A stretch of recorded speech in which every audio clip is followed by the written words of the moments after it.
What's going on, everybody? Welcome to another After Dark Comics Unleashed. With me, as always, we have Dan, Instagram Dan Kelly Art, and Uncle Gary, strong man of comics in the Library of Comics itself. And me, as usual. We're going to show you everything we picked up from pools, back issues, everything else. I was on vacation, picked up a bunch of stuff, and these guys were at a con and picked up a bunch of stuff as well. Oh, yeah. So, first off, how was the con? I had a lot of fun. Con was great. And we will have a video of that too coming out here soon. Comic Logic set up there, so I was there all weekend. I got to really have some great conversations with Louise and Walter Simonson. Got a couple great pictures with them too. Did you? Yeah. Oh yeah. Why'd you send me these things, man? Did you see the picture of the Manhunter sketch you made for me? I did not. I saw you bought another copy of Swamp Thing 9 that just broke my heart because I would like to find one in the wild one day and not have Uncle Gary own every single one. I know that's a dream of yours, but not of Jamie's. I'm setting the market for him. You know what it was? I let Sal buy a copy. He found a vendor that had two copies for a good price. Sal bought one of them, and then he decided to buy the other one. Yep. So, yeah. Adam wasn't put in the best place. He was put in the back of the barn there. So yeah, they had him like all the way in the back. Yeah, you guys were like, oh, there he is. There he is. Like the lights out, you can't see him. Yeah, I'm not sure. I'm not sure if that was personal. I don't know if JD was punishing Adam for something. It's like you get there and you're like, where am I? And they're like, oh, in your car. It was unfortunate placement there. That's for sure. But it was a good time, and got to talk to a lot of different vendors that we did little interviews with. Got to talk to JD, who put on the show. We got to talk to Mark Nathan, who puts on Baltimore, and got to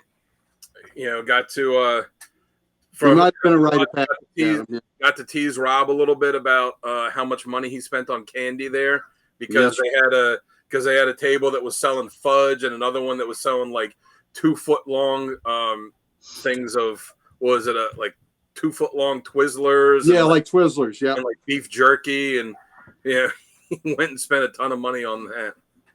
Fairfax Comic Con loves me though. They sent me up where the professional artists were. There you go. Well, that's a different con in the same building. So, Yep, absolutely. Right. You guys ready about to jump into these? Show off what we got this week? Yeah. Start off with everything we got in our pools this week, and then we'll go back around for what we got from the cons and what I got from vacation and on Gary Spotlight. Yeah. There we go. Teamwork makes the dream work. Yes, it does. Woo. Go ahead, Dan. All right, so this is what I got this week. Some of it I've read, some of it I haven't read. So I got the new Superman 13.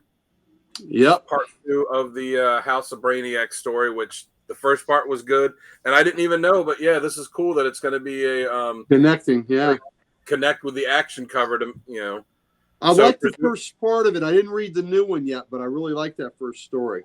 Yeah, I haven't read this one yet, but if they have these two connecting, there's the third part. I guess maybe they'll have that with something on this side. I don't know. We'll see. Because I forget which book the third part's in. Well, it goes the special, Superman, and action. Or no, the special is the last part, I think. Is it? Was action first? Or no, and I'm looking in the back. The special is part 2.5 that comes out this month. Part 3 is action. Part 4 is back to Superman. Part 5 is action. Part 6 is Superman. All right, so it goes back and forth. So maybe it's just the first two parts they have combining. But either way, I like the first issue. I'm interested to see where it goes. Me too. Even though in the first part of it, when it showed him showing like all these members of the Superman family, I was just like, there's too many of them. Everybody associated with Superman doesn't have to have Superman powers. Right. I got new Titans 10. This book has been one of the best DC's been putting out. I've enjoyed it a lot. Yep, me too. And, the last big event they did was something that came from Titans. The next big event they're doing is being built up in Titans. The final issue of Jay Garrick, The Flash. That is good. I haven't read this one yet, but I'm looking forward to it. I've really been enjoying it so far. Same here. Today. What'd you say, Jamie? I said I finished off that series today, and I finished off Sandman yesterday. Nice. Like I said in the review I did of Sandman, which you could all check out on here, I thought the story was great. I just don't think the art fit the story. No, I agree with you tenfold on that one. The art is fine for what it is, but for a story like that, it needs something to match the tone, and the artwork just did not match the tone of it. That's it for my DCs. For Indie, I got Blue Book 1947 number 3. That's cool. What's up, Keith? Hey, what's up, Keith? I love that. That's a cool cover. Yeah. Blue Book wasn't Blue Book 4-issue miniseries before, and then now it's again. Well, first it was they put it out on, I think, Substack.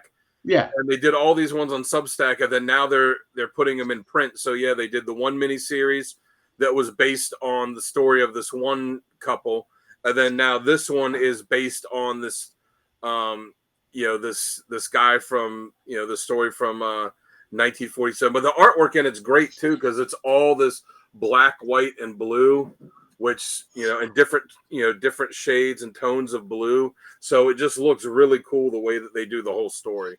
Yeah. And then the back of each issue has like a little short, like a little black and white short story in the back of each issue about some other different, like, true story, unexplained phenomenon thing. And the one in the back of this issue is one of the better ones they've had.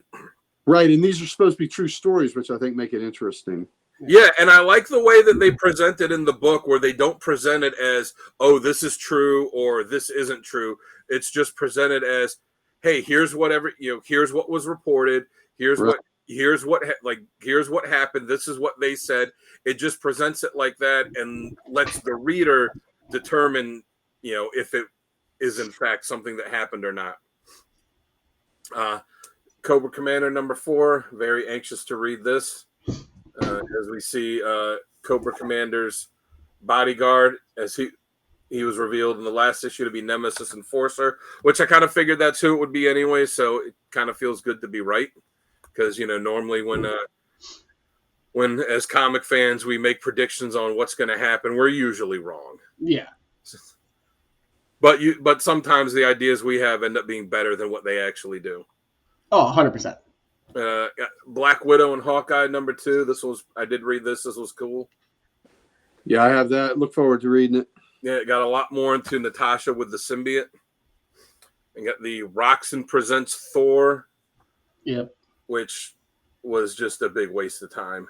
That's what I heard. I haven't gotten into it yet, but yeah, I got it too, and I'm not really looking forward to it. But it was. They just threw it in my list, like. Well, because it kind of ties into what happened with in the Thor book, and the last issue of Thor was kind of interesting. I liked it.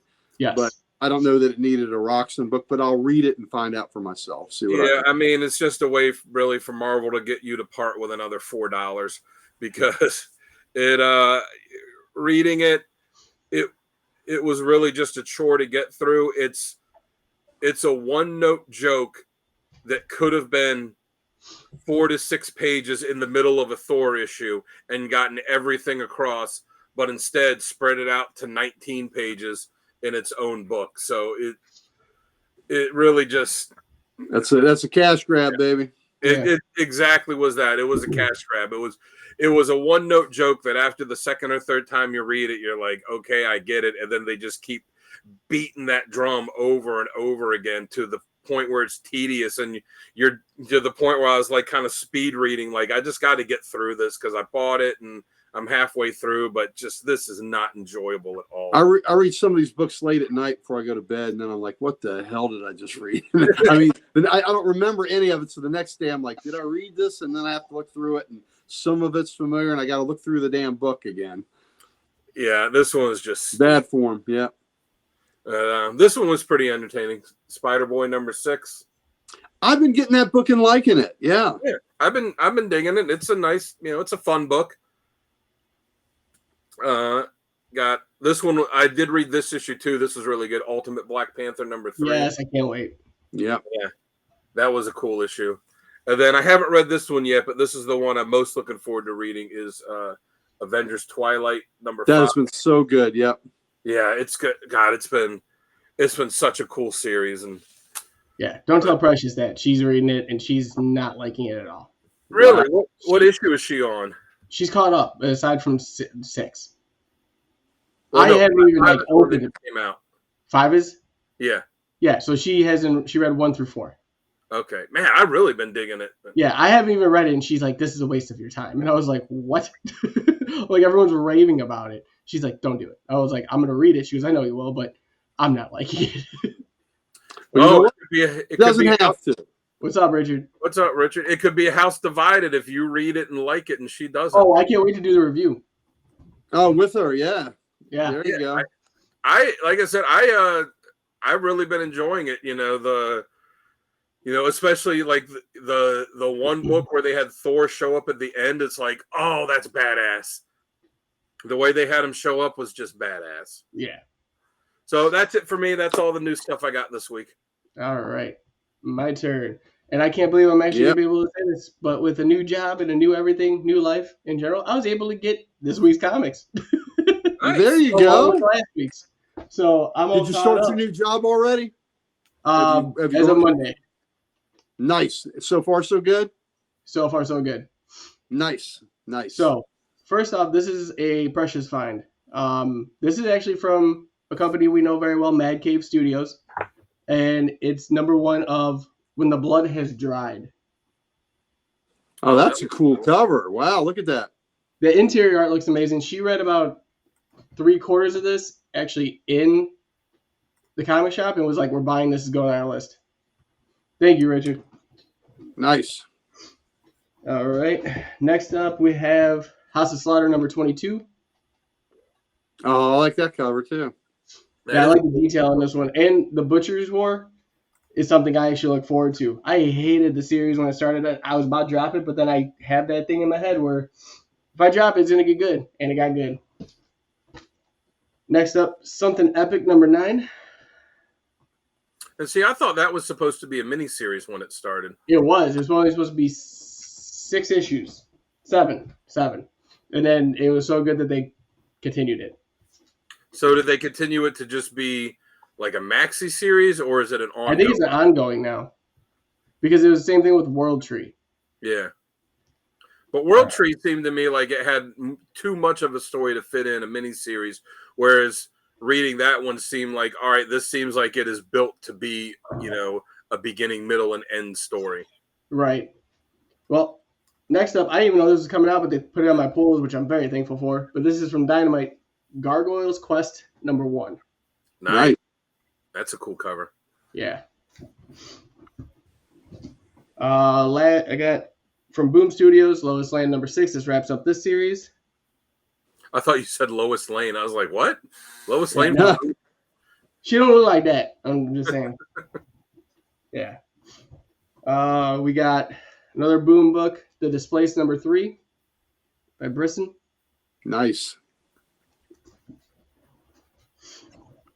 Transformers number 7. That was cool. Like that too. Yeah, look at that. We've got. Speaking of that, have you seen the trailer for the new Transformers movie? Yes. What did you think of it? I want to see it because I have a long line of seeing it with my mom, all the Transformers movies. She was excited for it. I thought there was too much humor. Okay, that's what I thought. I saw the trailer and I was like... It felt like watching Guardians of the Galaxy with Transformers. Yeah, I was like, this looks stupid.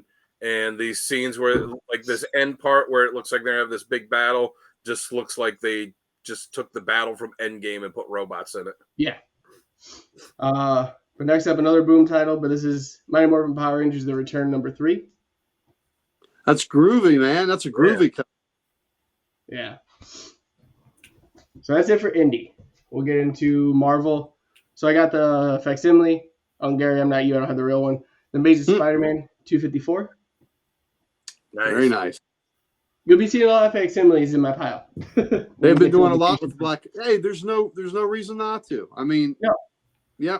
I was excited for like 3 of them. I was like, you know what? I can't, like, me and you have talked before, Uncle Gary. It's like, you have it. So what? Yep.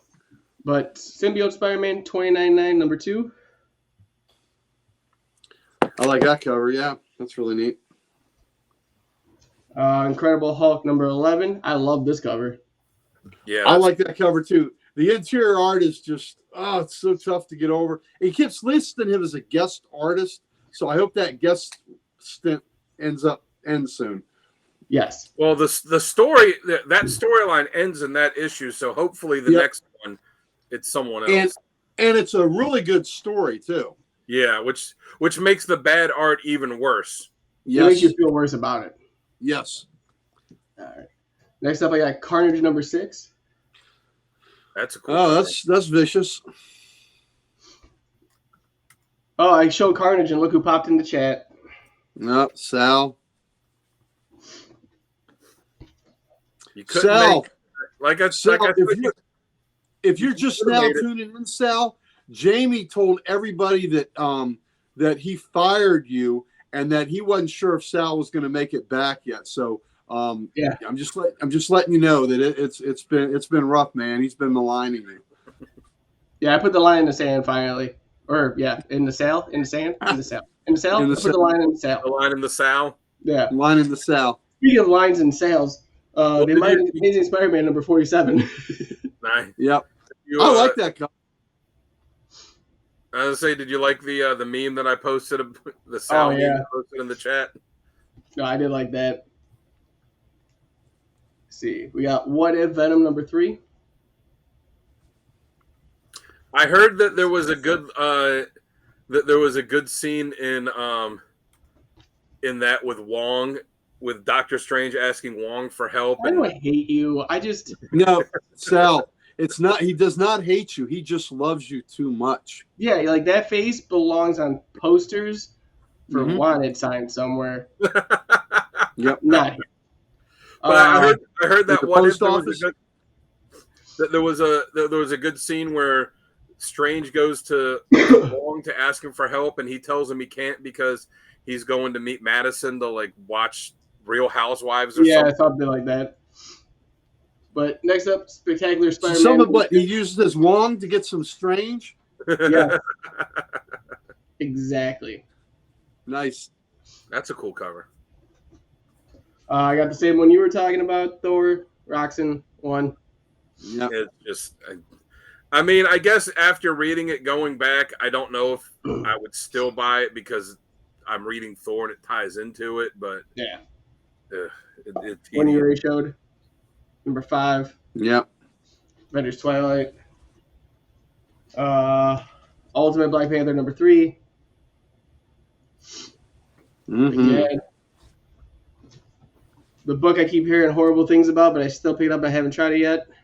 Ultimate X-Men number 1. I just read the second issue of that tonight. I mean, it's okay. It's just not what I buy comics for. Well, I officially put all the X-Men titles on my list for the 3 that are coming out, so those better be good. I'm just saying. Yeah. I read the second issue of Ultimate X-Men, and the same thing. I was like, if you're into manga, you'll like it, but I'm not. Absolutely. So it's I agree. Really my thing. I do like manga. I don't know agree. about that. But on my DC stuff, I got Green Lantern 10. Oh, nice Guy Gardner. I liked it up until you noticed the gap in Guy Gardner's teeth, and for some reason it just pissed me off. I was like, they took a great one and made it weird. I don't know. Don't know why they did that. But I got, next up, Action Comics 1064. Oh, that's a cool cover. Nice cover. I like that cover, yeah.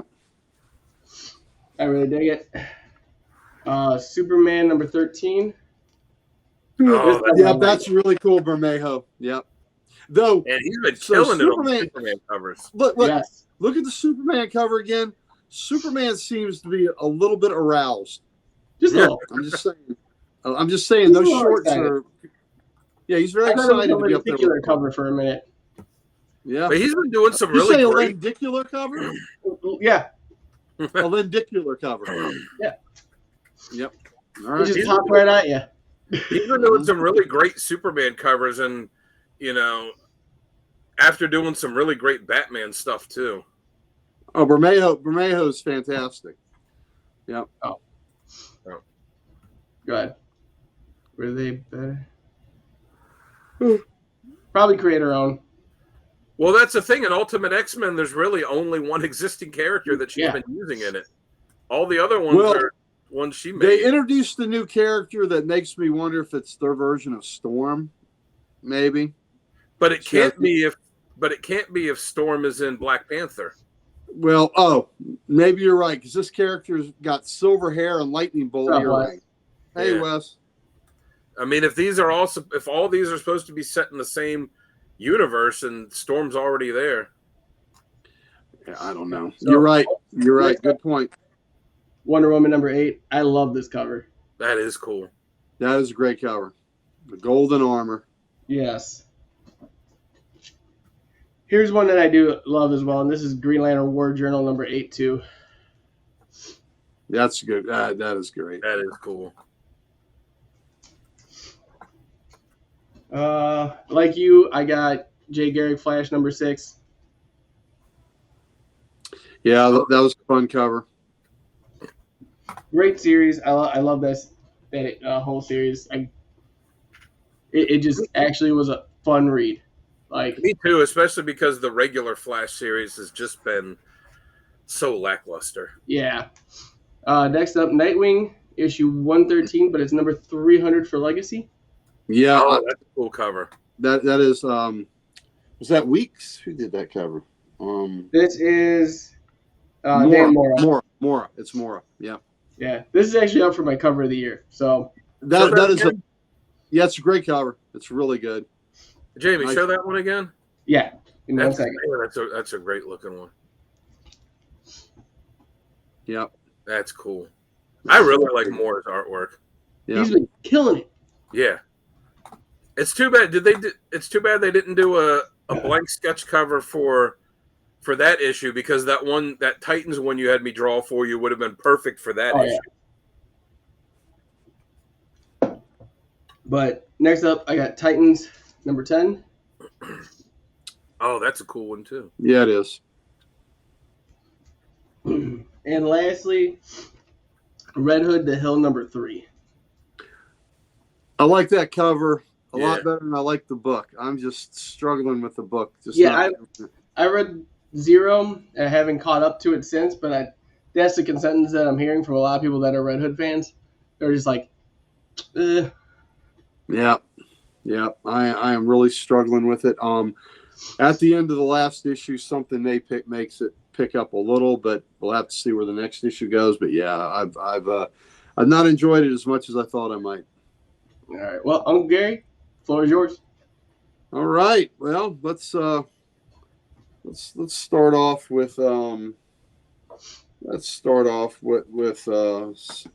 marvelous. Let's see. What some marvelous ones to start off with? Oh, I don't even know where they are. Where are my marvelous books? Oh, there He's got so many comics there, he just can't keep track of them all. You know what? And just for that, I'm going to start off with one that's for Dan. Thank you for picking that up for me. Yeah. So Dan, this is Dan's Ultimate Black Panther. What is that? Second printing of 2? I don't even know. I can't even keep track. Yeah, it is. Like I told you guys with that, and with some of these other printings for that and Ultimate Spider-Man, at this point, like, we're what, the 7th print? Yeah. And my independent, I'll do my independents. I've got, that's right, Comic Logic's Finest. Yep. He picked them up at Comic Logic for me because my shop did not order them, even though I requested them. Mm-hmm. All right. Also got Penthouse Comics. How much of this cover do you want me to show, Jamie? That's good. That's good. Are you sure? No more? I had to. You don't even understand. I just sent Sonny the picture of the lick lap cover. We don't need that. Yeah. So he's like, "What's this lick lap comic you guys keep talking about?" So I was like, "Let me send you the picture." Sonny had to leave the room and excuse himself after he saw that picture. He said he had to pee, but that was a long pee. Yeah, that was a long pee. And when he came back, he was sweating. So I'm not sure. He's like, I was watching Cops. Sorry. Watching.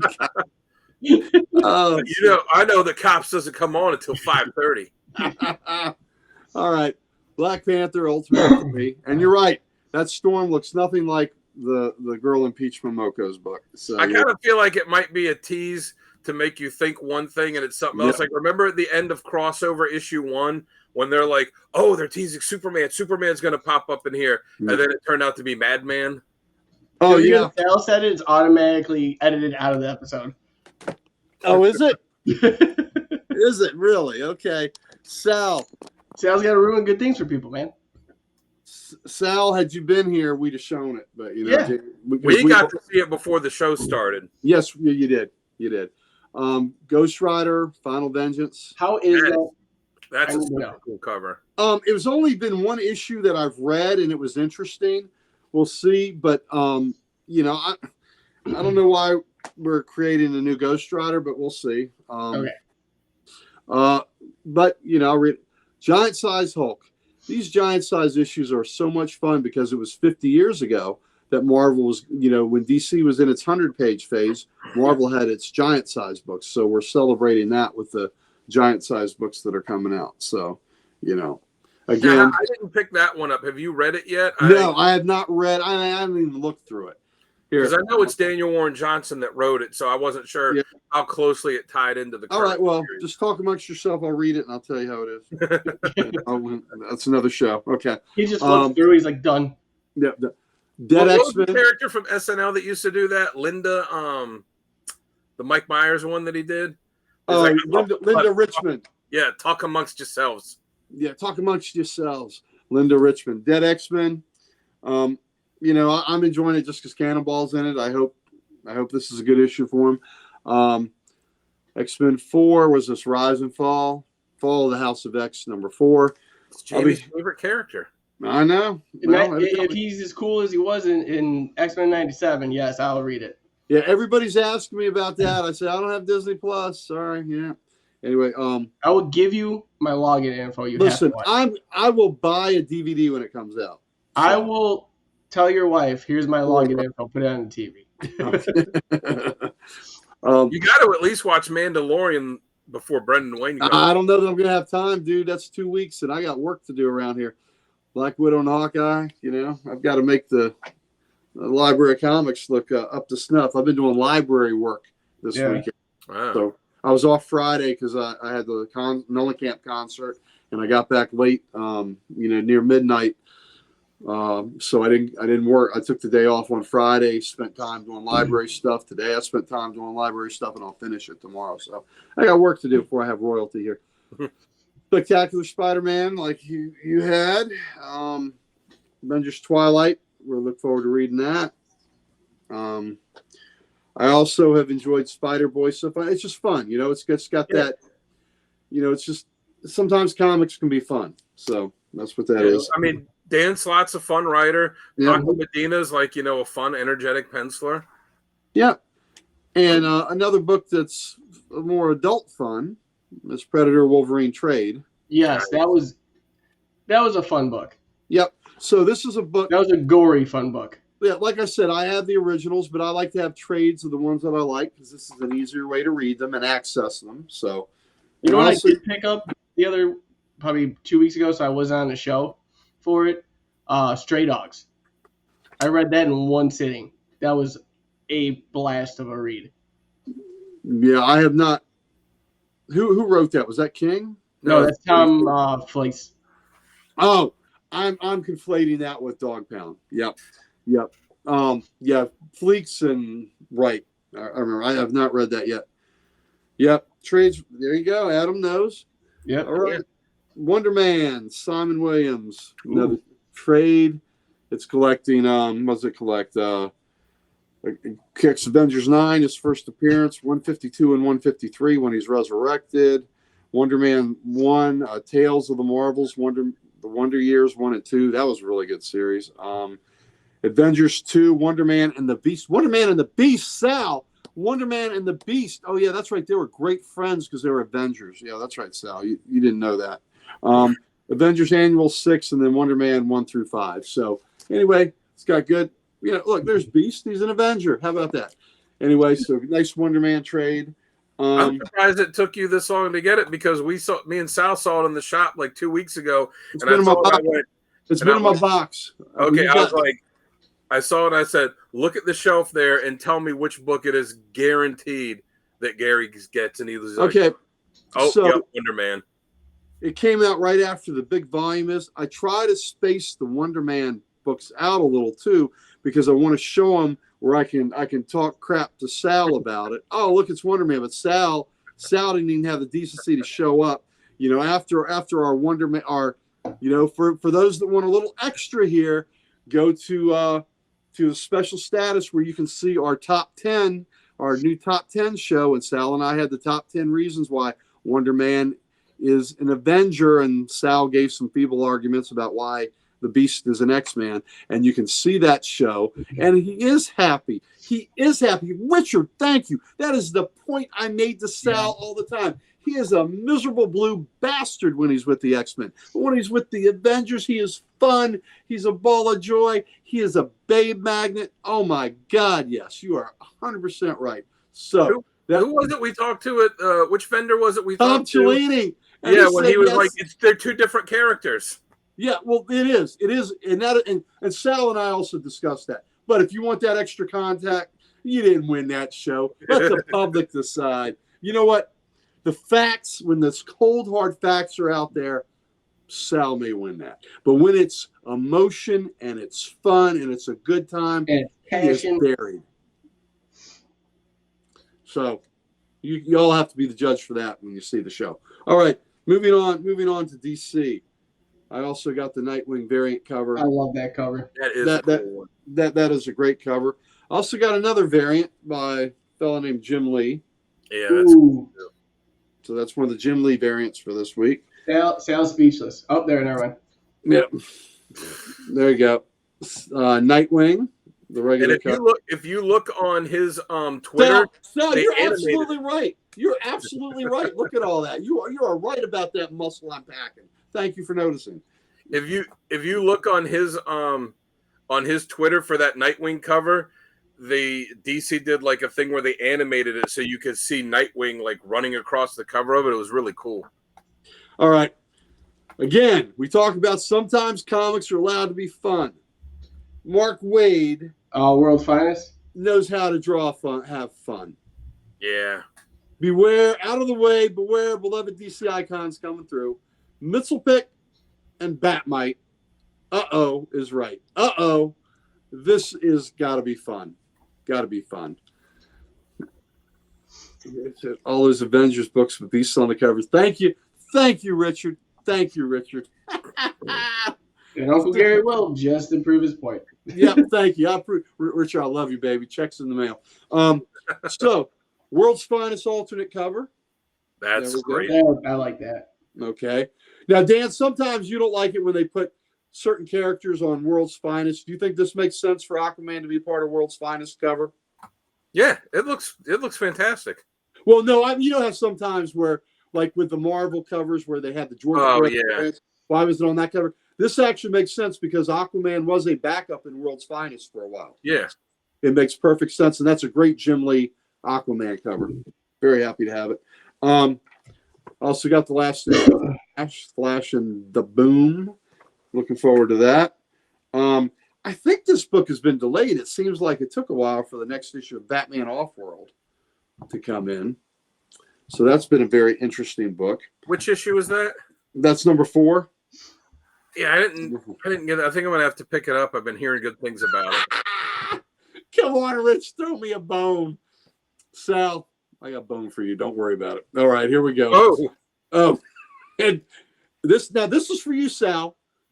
This is foily goodness. Nice. This is a crisis foily goodness for you in your honor, Sal. So there we go. One of the greatest covers of all time, Mr. George Perez. I debated on getting the blank sketch cover for that, but I was like, what am I gonna? I was like, you'd have to draw 1 million characters to do Perez justice on that. Yeah, I was like, what am I gonna draw on this? It's, Yeah. So the great Superman cover that ties in with the action. So the last of the Jim Lee covers this week, Bizarro. That's cool. Yep. So we got some Bizarro. I gotta confess, I'm not a Bizarro fan. I find Nor am I. I don't really like reading, books that Bizarro shows up in. It's just it gets a little tedious, trying Liam loved Bizarro. Yeah, yeah. You know what that means, right? Yeah. I like the thing that Kevin posted in the character of the day page, the text conversation between Batman and Superman, where Superman's like, "Oh, you know that Bizarro hooked up with Solomon Grundy." He's like, "I'm monitoring it." He's like, "What are they doing?" He's like, "Well, they're just sitting in a warehouse." And Bizarro just keeps saying, "In time to go," and Grundy says, "Okay," and then just sits there. Or no, "In time to stay," and Grundy says, "Okay," and then just sits there, and they don't go, and that's all they've done. Superman goes, "Wow, that's better. That's a better prison than Arkham," and Batman says, "Everything is a better prison than Arkham." Nice. Here's the new War Journal. Very good. Yeah, I like that. Titans again, and damn Waller. Waller's going from being a government pain in the ass to freaking evil as hell. Jesus, man. Waller went from being a character that was like, all right, she's unlikable, but you can at least see that she's trying to do some good. Yep. To now just like, no, she's just straight up a villain now. Yeah, she's straight up villain. She went total Max Lord. All right, here's Catwoman, 9 Lives. I think it's a bit of a goofy storyline, but I'm still in. Love the alternate cover. Yeah. Yeah, the War Journal cover was pretty cool there, Sal. Wonder Woman, and I've liked this book so far. Oh, is that a bondage cover? It is a bondage cover. Can't have a good Wonder Woman cover if there's no bondage. So, there we go. And really cool Hellblazer cover. Nice. Yeah. This book, as much as I like Hellblazer, this has been a really dense read. It's not as, streamlined as a lot of them. So Comic Logic today, I went there and I got a few things today. I got a Justice League Last Ride trade of the mini that I kind of enjoyed. Had a Lobo. Come on, have your Justice Leaguers sitting around a little campfire on a far off planet and under the looming image of Darkseid. Cool. And there's some Lobo action in here, so that's good. And then for some reason, I didn't get Baltimore, and there we go. Turn lights. Justice League 70. I mean, this is this finished that last volume of Justice League, except for with Black Adam on the team. Yeah, with Black Adam on the team. I didn't, for some reason, I just missed this. It goes to issue 74, so 75 has not been collected yet, but I needed that, so I got that. And then just for fun, got a Man-Thing lunchbox. I had one before, but my good buddy, Mr. Mike Harbour, liked it, my best friend, so he ended up getting it for a Christmas present. So when we were able to order more, I got more, and maybe the piece de resistance on it is the thermos with the Man-Thing on it. Man-Thing doing what he does best, slinging gators. Isn't that true? Slinging gators. Yep, got a hold of them. So there Do you go. have a Swamp Thing lunchbox you can display that beside? I do not. They have not made a Swamp Thing lunchbox, sadly. But but I do have a Man-Thing lunchbox, and so does Mike now. Or Mike. Well, now you can take a picture and send it to Brandon and be like, "Hey, I'm a collector." Oh, yeah, Brandon. Yeah, I was gonna say Brandon would like that. Something you don't have. He might, he might have it. It came out last year the first time, so he may have that. So that's it for new books for me. All right. Well then, Dan, show us what you got from the con. And all right, so I got a few things here. I got a couple sketch covers that I sent to CGC that I got back. I got the stuff I got at the con, and then Codex's own Wes, Rebel Scum, sent me something in the mail. I have no idea what it is. He just said, "I'm going to send you something." It came the other day, and I said, "All right, I'll wait till the show and open it." Is it ticking? Is it ticking? Is it ticking? If it was, it probably would have blown up already. So I'll show off the 2 books that I got from the CGC, the sketch covers I did. The first one I already showed Gary because it's his. It's the Swamp Thing sketch cover I did for him for Christmas, and just got that back. Yep. With my, look at that beautiful 9-4, and that, ladies and gentlemen, that is a one-of-a-kind item. Thank you there, Dan Kelly. That's what you're welcome. You go to Dan Kelly Art. Yeah, so whenever the next time is that we get together, I'll be bringing that with me. And then this other one that I did is a Spawn sketch cover that I did for the Spawn issue 1. So I got this one graded as well. Oh, that's so cool. Look at that. Thank you. So as you can see with my name on there, which I still think is pretty cool. Yeah. It is cool. So you could check my Instagram. I posted the pic on this about a week ago. And yes, it is available for purchase if anybody would like it. And when we have our table at Baltimore Comic-Con, if I still have it at that point, then I'll have it there for sale. Now, this is what I got. Well, let me cover up the address. All right. This is what I got from Wes. So again, I don't know what this is. He just messaged me. Well, it was just a photo of him flipping you off when you open it. that would be fucking hysterical. Or a framed 8x10 of him with his disappointed look. Yeah. Oh, that would be funny too.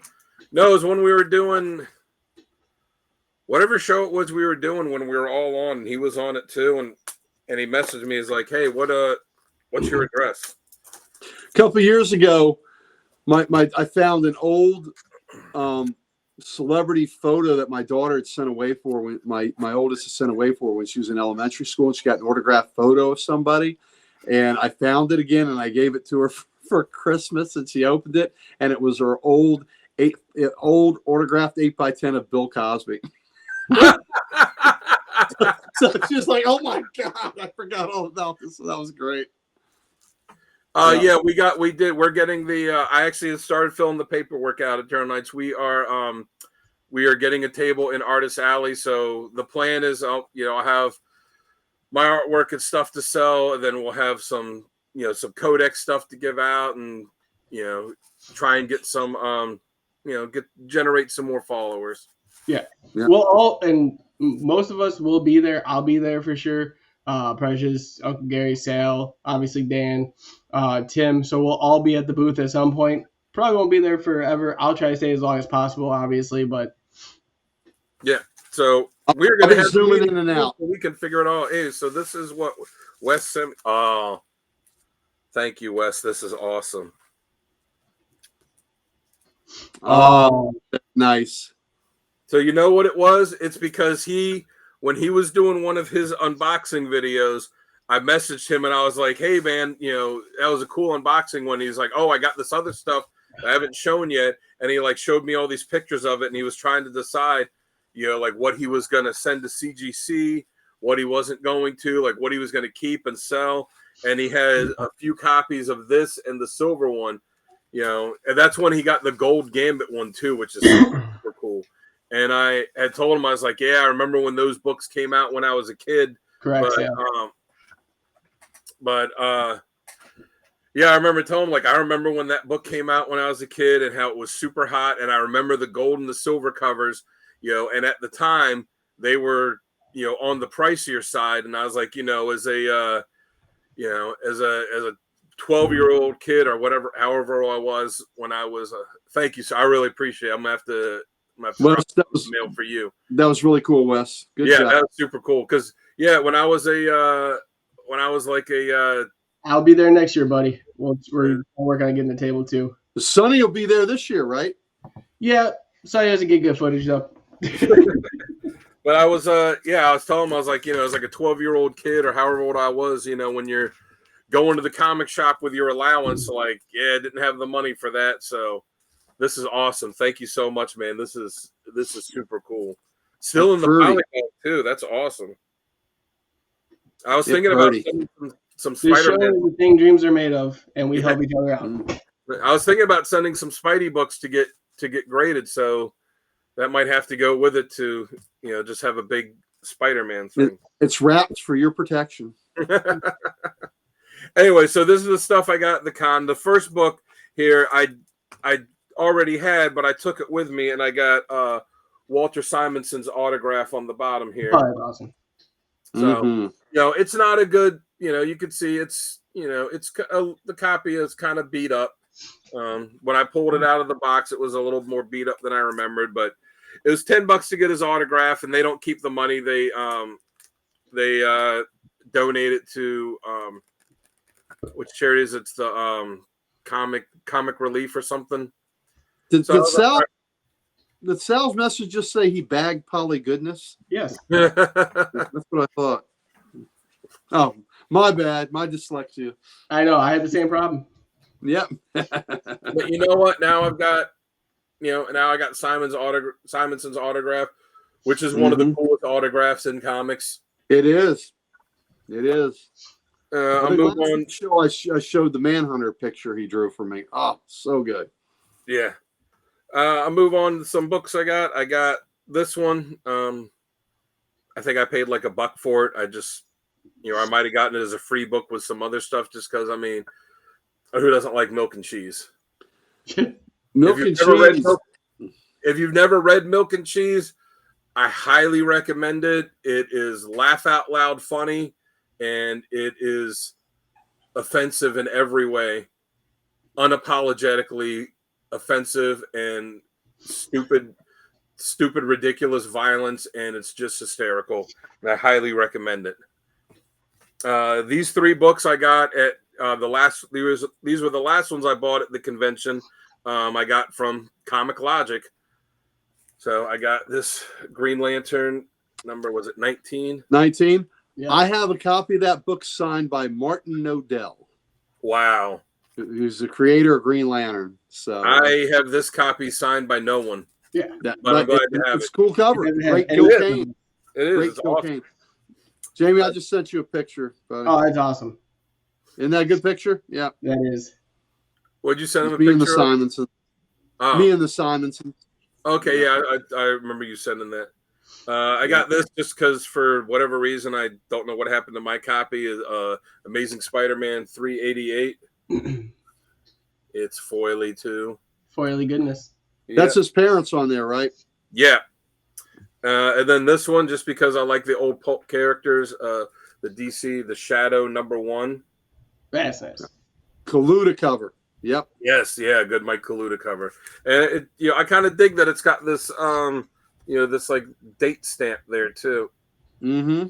Yep. Yeah. And that doesn't take away from the value either. Yep.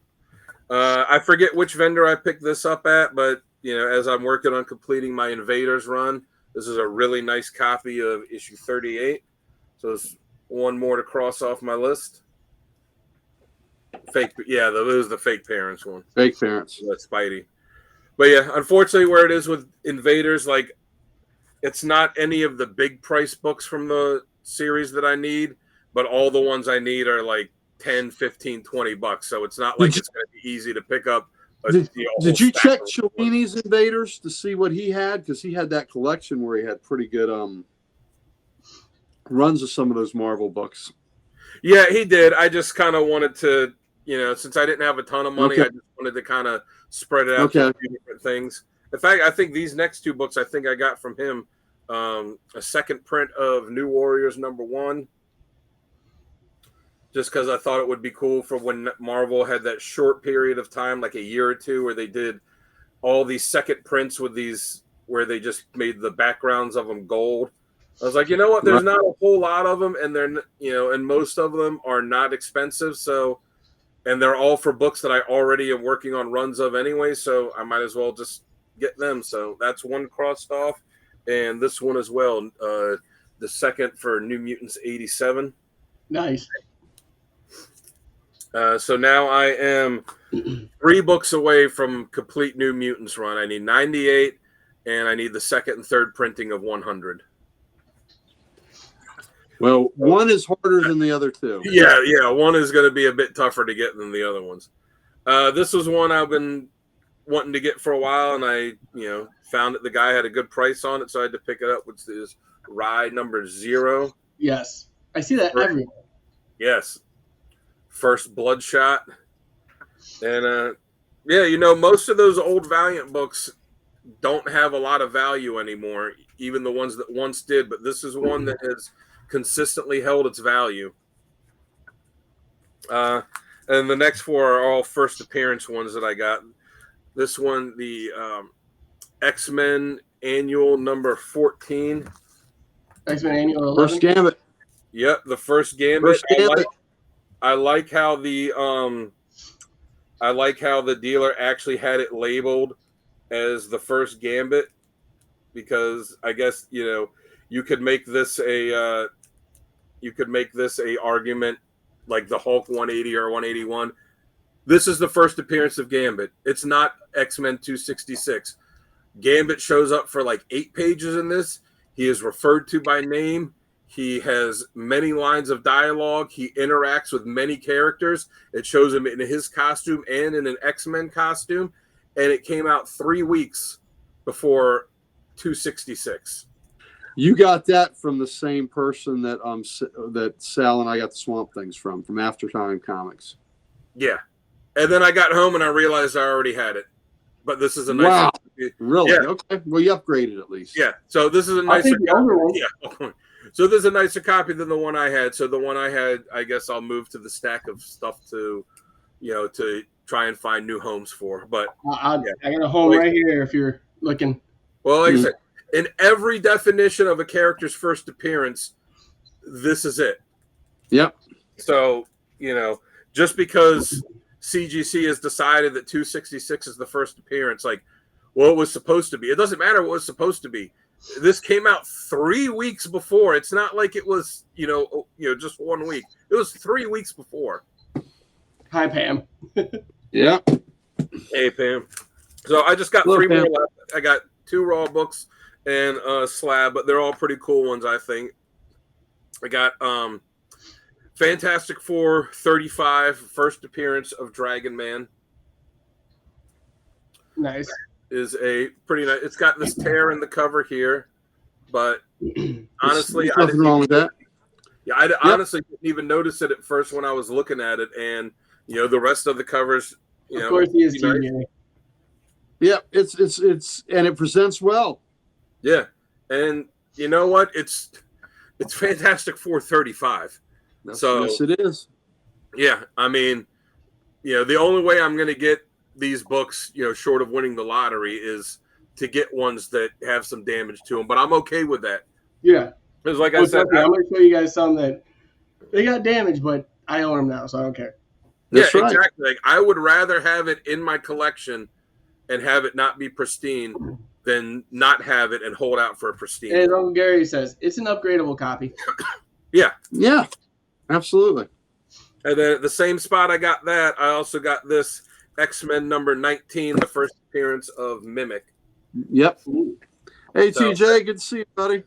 Yeah, so that's another one I was really psyched to get. Now, the damage on this one is that it's the cover is detached, but the cover and the back cover are not loose. The cover and the back cover are still one sheet. They're just detached from the staples of this. But, other than that, I mean, there's, it's not a perfect one, but it's a pretty nice looking copy otherwise. So, and it's now the oldest issue of X-Men and the oldest issue of Fantastic Four that I have. Well done. Then, yeah, I'm pretty psyched to get them. It's classic books. It's first appearances too, and then another first appearance I got. It's a slab I got. It's a book I've been wanting to pick up for a while, and I found a good price on it. It is Incredible Hulk issue 234, CGC 8.5. It is the first appearance of Quasar. Ooh, wow! You got that at the show? Nice. Yeah, I got it for $35. Nice. Which, if I bought this book raw, it would cost me about that much to send it, or more, to send it in to get graded myself. So, and that's the first Quasar. Yeah, well, the first appearance of him was in an issue of Captain America, which I also have, when he was called Marvel Man, and it was like him and Texas or Marvel Boy, or it might have been Marvel Boy, yeah, yeah. Marvel Boy or Marvel Man, but it was like him and Texas Twister and one or two other characters that appeared in that, and oldest issue of what for now, Sal? Yeah, well, no, he's meaning you'll go back, the oldest issues you have of X-Men and FF. Oh, yeah. I mean, I'll always try and find deals on him. But yeah, his first appearance was in the Captain America book. And then in this book, he appears where he officially becomes Quasar. So it's one that and it's an 8.5, so it's a good grade. It looks really nice. And, it's one that I've been wanting to get for a while, especially since I had the Captain America one.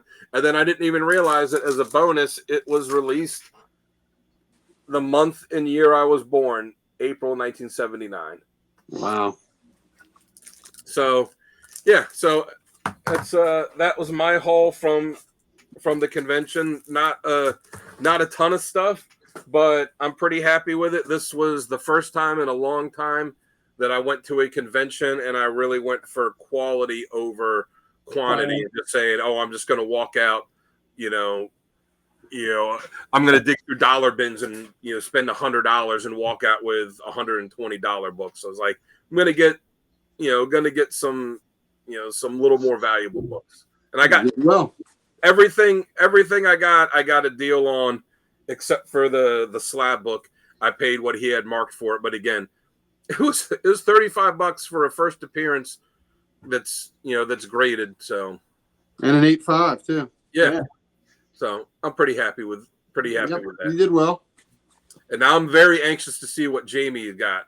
Oh God, yeah, I have about a short box. So we went on vacation for my birthday and a bunch of other reasons, but I want to go show Precious like my old comic shops where I used to go. So just a quick shout out to Graham Cracker Comics in Plainfield, Amazing Fantasy in Lockport, Illinois, and also Tinley, Illinois. They have two different locations. Oh, Graham Cracker sets up in Baltimore, by the way. Yeah.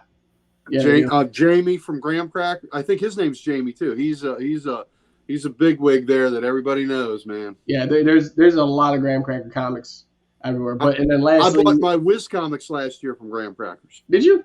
Mm-hmm. All right.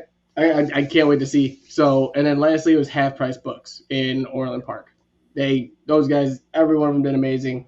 But I really do got to give a shout out to the guy. Didn't get his name, unfortunately. We were too busy talking and swapping stories. He threw on CODEX on the TV in the shop too. Nice. Which was really cool. But there was a comic that caught my eye right when we were checking out, and I was like, oh, it's a little bit too rich for my blood. He goes, dude, with everything that you're buying, everything we talked about, he's like, give me a second. He goes, I just got a guy sell me a collection. Pulls this out, and my heart stopped, and I had to buy it. Oh, first Doomsday. Wow, nice. Yeah, the guy gave me a deal on it. I was so happy. That's a great cover, too. Yeah. So these are a little beat up, but I found these at Graham Cracker in Plainfield. And this one's Green Lantern, 53. Oh, there you go. Oh, that's cool. That's a cool cover. Classic Gil Kane cover. Yep. And then... What's your oldest Green Lantern? Is that one of them? That would be, 37. You have 37, okay. And then from Amazing Fantasy in Lockport, 63. Yep, I've always thought that was a cool cover, yep. All right, what do we got here next? That was another. Right, so this was a facsimile that I was talking about earlier, and I had to get it. Precious is a huge Deadpool fan. So we got the New Mutants, 98. Nice. Yeah. There's a foil version of that you can get too online. Yeah. Well, she substituted that foil for this foil that she found when I was buying the Doomsday one. So this is number 1 of Avengers of Moon Knight. Oh, that's really cool. That's like nice. It. And then I had to get the one for my favorite Disney movie of all time, foil version of Hercules. Hercules, nice. Reminds me of Uncle Gary when he flexes. That's right, baby. Aren't they doing a new Hercules series or something? They were talking about it. I don't know how much went through. I saw. A comic for it. I thought I saw something for a new comic or something that's going to be on Kickstarter or something. Yeah, like I don't that, know. please. So some of these two are pickups from last week and the week before as well. So they'll be mixed in here. But I got Tony Fleece's Uncanny Valley #1. Oh, cool. Yeah, I enjoyed that. Which I always heard it was like Who Framed Roger Rabbit, kind of. Yeah, kind of. It was like a mix of quote unquote real and cartoons. But yeah, the first issue was really cool. Yeah. One we needed to almost finish off the collection is Guma, A New Beginning, #3. This is the variant because this is the only thing I can find. Oh, which is Brushes loves it. I gotta read it. So, Our Bones Dust #2. That's an interesting cover. Yeah, I have no idea. She's reading it. I'll be reading it here soon after she's done because she'll yell at me. We gotta do a review. And I actually found the last copy of it was Feral #1, the first print. Nice. So I was very happy finding that. I snagged that too. I walked through again. And I was like, "That's the first print." I'm like, and it was the last one. Always amazing moments. All right, Uncle Gary. So you got me in a bit of a pickle here. She watches the episodes, so she heard that you like the Penguin. So we had to go get every issue. Oh, okay. And have to travel to 3 different stores in order to find him. Did you get them all? Yep. That's a cool cover. Has she started reading them yet? Yes. And what is her so far? She is loving it. Oh, good. I'm glad I could help. I could help. I'm so glad he said this was good. She goes, I wouldn't have known. Yep. He said something. It really has been good. So good. I'm happy. Oh, that's a cool cover. And she's gotten some of the variants I didn't even get. But yeah, this is Tom King writing it. So yeah, that's why I think that's what deterred me from it because I've been not liking Tom King's writing. Tom King is hit and miss. When sometimes I get it, but other times he hits it out of the park like he's doing with this. Yeah. She says it. She's read the first couple of issues. She says it's amazing. Yeah, it's really good. I love that cover. Yeah. Yeah. That's a good one. All right. And then I found 3 to complete a New 52 run I needed, which was Resurrection Man. Nice. So I got 10. I enjoyed that. I had the run before the New 52, and then I have that run too. I enjoyed that. Landing 11, and Abnett, I think. And 12. Yeah. Yeah, because that series didn't last long on a New 52. No, it was a 12. Yeah. So and before that, it was like a 20-something issue series before the New 52 when they first introduced them. But kind of an interesting character. Yeah. So I knocked out another New 52 run while I was there as well, and that was the 13 issues of Batman Incorporated by Grant Morrison. That was a cool book. So I'll fly through these real fast. Yeah. And I know you talked nothing but good about this series too as well, Gary, when we had the conversation before. Yep. Absolutely. Yeah, because there was the Batman Incorporated book before New 52, and then I love Matches Malone. Yeah, and then when everything got canceled, they did the New 52 one, and then just recently they had the other one of it. They did it again where they had Ghost Hunter running the team. Yes, I seen that one. That one was really good too. Well, that was good too with all the Jokers around the world. I like that. Yeah. Are you laughing? I was disappointed when that one ended. Yep. Oh, that's good too.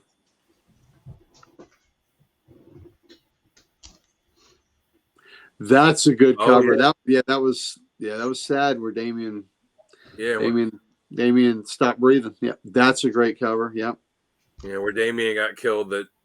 How long did that death last? It wasn't long. No, it wasn't. Because at the end of Batman and Robin from New 52, he Lazarus Pit. Yeah. Now, was it the Hellfire suit? Yep. and Damien had superpowers for a little bit when he was resurrected. Yep, love the cover. And then the last one for this one. Yeah, that's a great cover too. Yeah. So yeah, I got 2 New 52 series that I got knocked out, which I was very, very happy with. And then I picked up this series, which I didn't even know was a thing until I saw it, and I had to grab it because I think it was like $10 for all 4. Oh yeah, well cool. worth it. Well worth it. Yeah, that's a good one. That was a fun miniseries. What caught my eye was issue 2. Yes. Yeah. That's Mandrake. That was the first, and that was the first new Black Adam story in a long time. Yeah. I love that, the whole you lose, and he's just standing over him. Yeah, found that, and I was like, you know what? I need it. Yeah, easy to complete. Yeah, 4 issues, can't go wrong. Yeah. See, like, I got a lot of good stuff while I was there, so I was very happy. We found a lot of good. All right. Next up are some facsimiles for Marvel Superhero Secret Wars. I already had issue 1, so I got issue 2. Pick up issue 3. And then issue 4. I like that cover, yeah. So, got those out the way because I love going back and reading those especially. And like I've talked to Gary many times about, just because it's a facsimile, you have it now. So anyone out there that doesn't think that collecting this is not a good thing, it is. It is, and you have a copy with the ads in it and everything else in it. Yeah. Just like it. So there's nothing wrong with that. Right. So I did work on some of my collecting goal for New 52 this year. I got Batgirl 34. Oh, I like that cover. Nice. 41. Oh yeah, that's when Gordon became Batman for a while. Yeah, when he's in the robot suit. Yeah. He's in Rook. The armor. 42. Live wire. 43. I like what they're doing with Livewire and Superman now too. Yeah. And 44. Nice.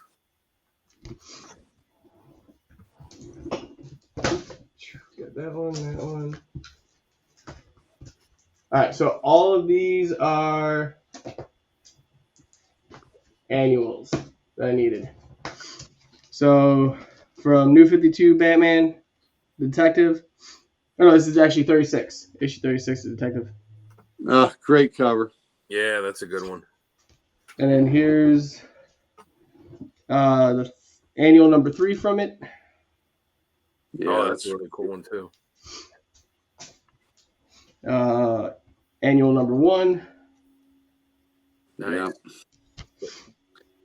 Yeah. I think this was the pet from Rebirth, the annual, or right after Rebirth, number 3. Look at that. Nice. Yeah.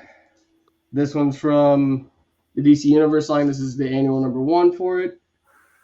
Mm-hmm. Oh, that was a really good. I love that run of Detective that had they had like Batwoman and Clayface and that was Tomasi, wasn't it? Yeah, I think so. No, it was Tinian, yeah. Tinian. Tomasi had the other title, had Detective. Yeah. Later on. But later that run he did on Detective there for Rebirth, every month I was always looking forward to reading it. I love what they did with Clayface and with Cassandra, and it's a shame that they just kind of reverted them back to status quo after that. Right. Yeah, I agree. Right, and then we have from 2009 Detective annual number 11. Oh yeah, that's the second part of a 2-parter. Yeah. Yeah, and that was connecting cover. Yeah. All right, and then next up, so this is where we get a little bit into the beef. These are all the Detective issues that we did get. A couple she found, some I found, but got the facsimile for 38, first Robin. There you go. Yeah. There you go.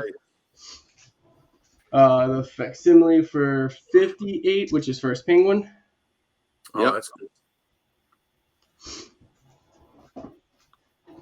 And then here's two that Uncle Gary. These I already showed you the photo, so this one is 316. Yep. Look at that early 60s goodness. Dr. Double Z. Yeah. 12 center. Mm-hmm. And then first Adams, which is 370. That's look at that. Mm-hmm. That's Absolutely. Nice. So those are there, and then we got 569 or 659. Oh, Kelly. Yeah, that's so good. We got 660. Yeah, look at that, Keith. Get a little stack here. Oh. Got 703. Oh, I love that cover. Yeah.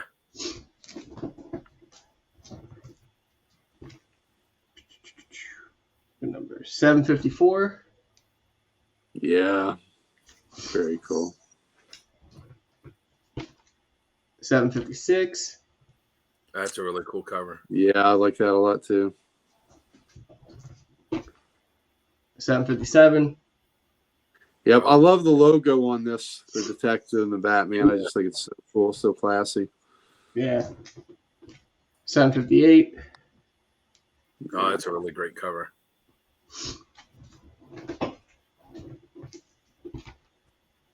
$760. Yeah, Mad Hatter, nice. Yeah, this is a good series of covers here. Yep. And then it jumps to $848. Mm-hmm. Oh yeah, that was a pretty good run on it too. Yeah, with the Rest in Peace line. Yeah. Now we jump into Rebirth, so it's $934. Yeah, oh yeah, I like that cover. Yep. Yeah, like I said, that I love that run, and the stuff they did with Tim in there too was really cool. $935. Nice. That's so good.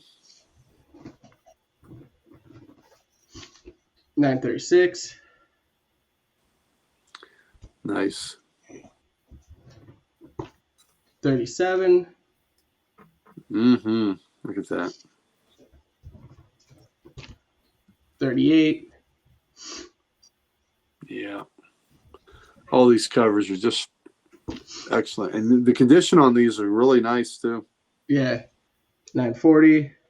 Oh, that's a great cover. Yeah, it's making me wanting to pull those ones out and reread that storyline. 950. Oh, that's an excellent cover. There is one issue though, Gary, that Precious bought because of you. It made me laugh. She's like, "We're buying this." I went, "Why?" She goes, "Uncle Gary, that's all I'm gonna say." And she showed me. I was like, "Fine." Is that one of the detectives? It's one of the detectives. Okay. 51. Like it. Yeah. 952. Yeah, so good.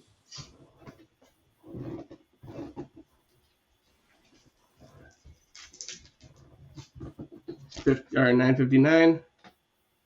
With Satana, yep.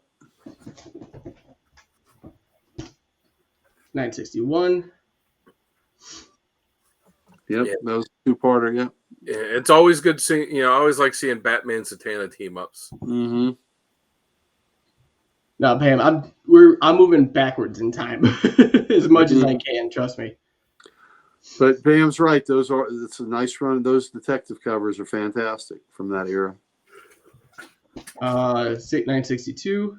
Look at that. Really cool one. Yeah.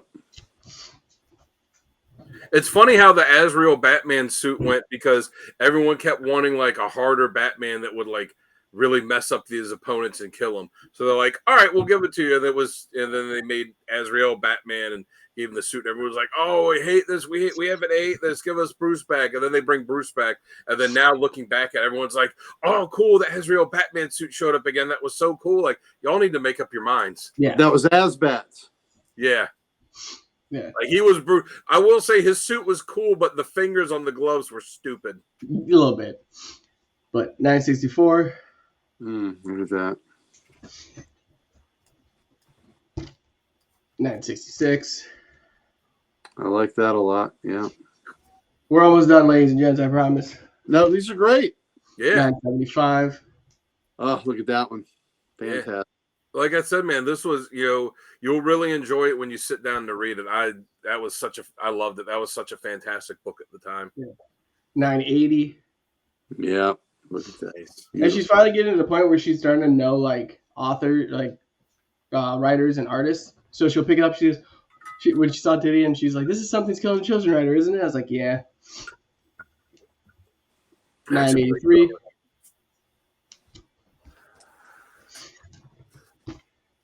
984. Look at that. Yep. Yeah. 994. All right, now we're getting into Tomasi. Mm-hmm. Yeah. Yep. I think the special cover for me is coming up because I know who's in it. I think you do. Jim Corrigan. Yep. Yeah. This one is 998. That's a great cover. That is a really cool one. Is that Fabak or Fabak? Either him or it looks like either Fabak or Gary Frank.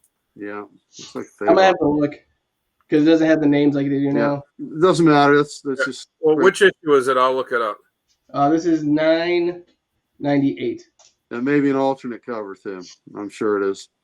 All right, this one is 1001. Look at that. That's cool. This one is 1006. There we go. Spectre. Yeah. That was 2 issues, and they were fantastic. You need both. Yeah. They are very good. And this is the one on Gary 1007. That is a great cover. That is one of my favorite covers of that year.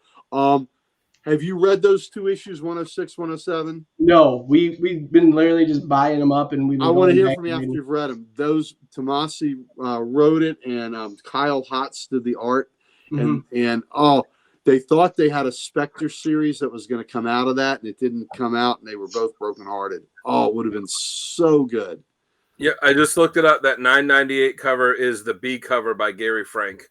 That was by Frank. Nice. All right, 1009. Oh, very cool. 1010. Oh, that's neat. Yeah.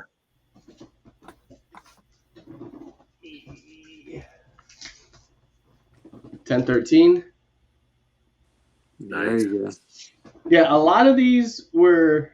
There's a few books that were expensive, obviously, but a lot of them were dollar issues we found, which we were very pleased with. Yeah, absolutely, and they're in nice shape.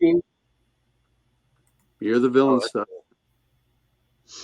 Oh yeah, that's when he brought Nora back, and it didn't really go the way he thought it would. Yeah, 1017. Yeah, oh, love that.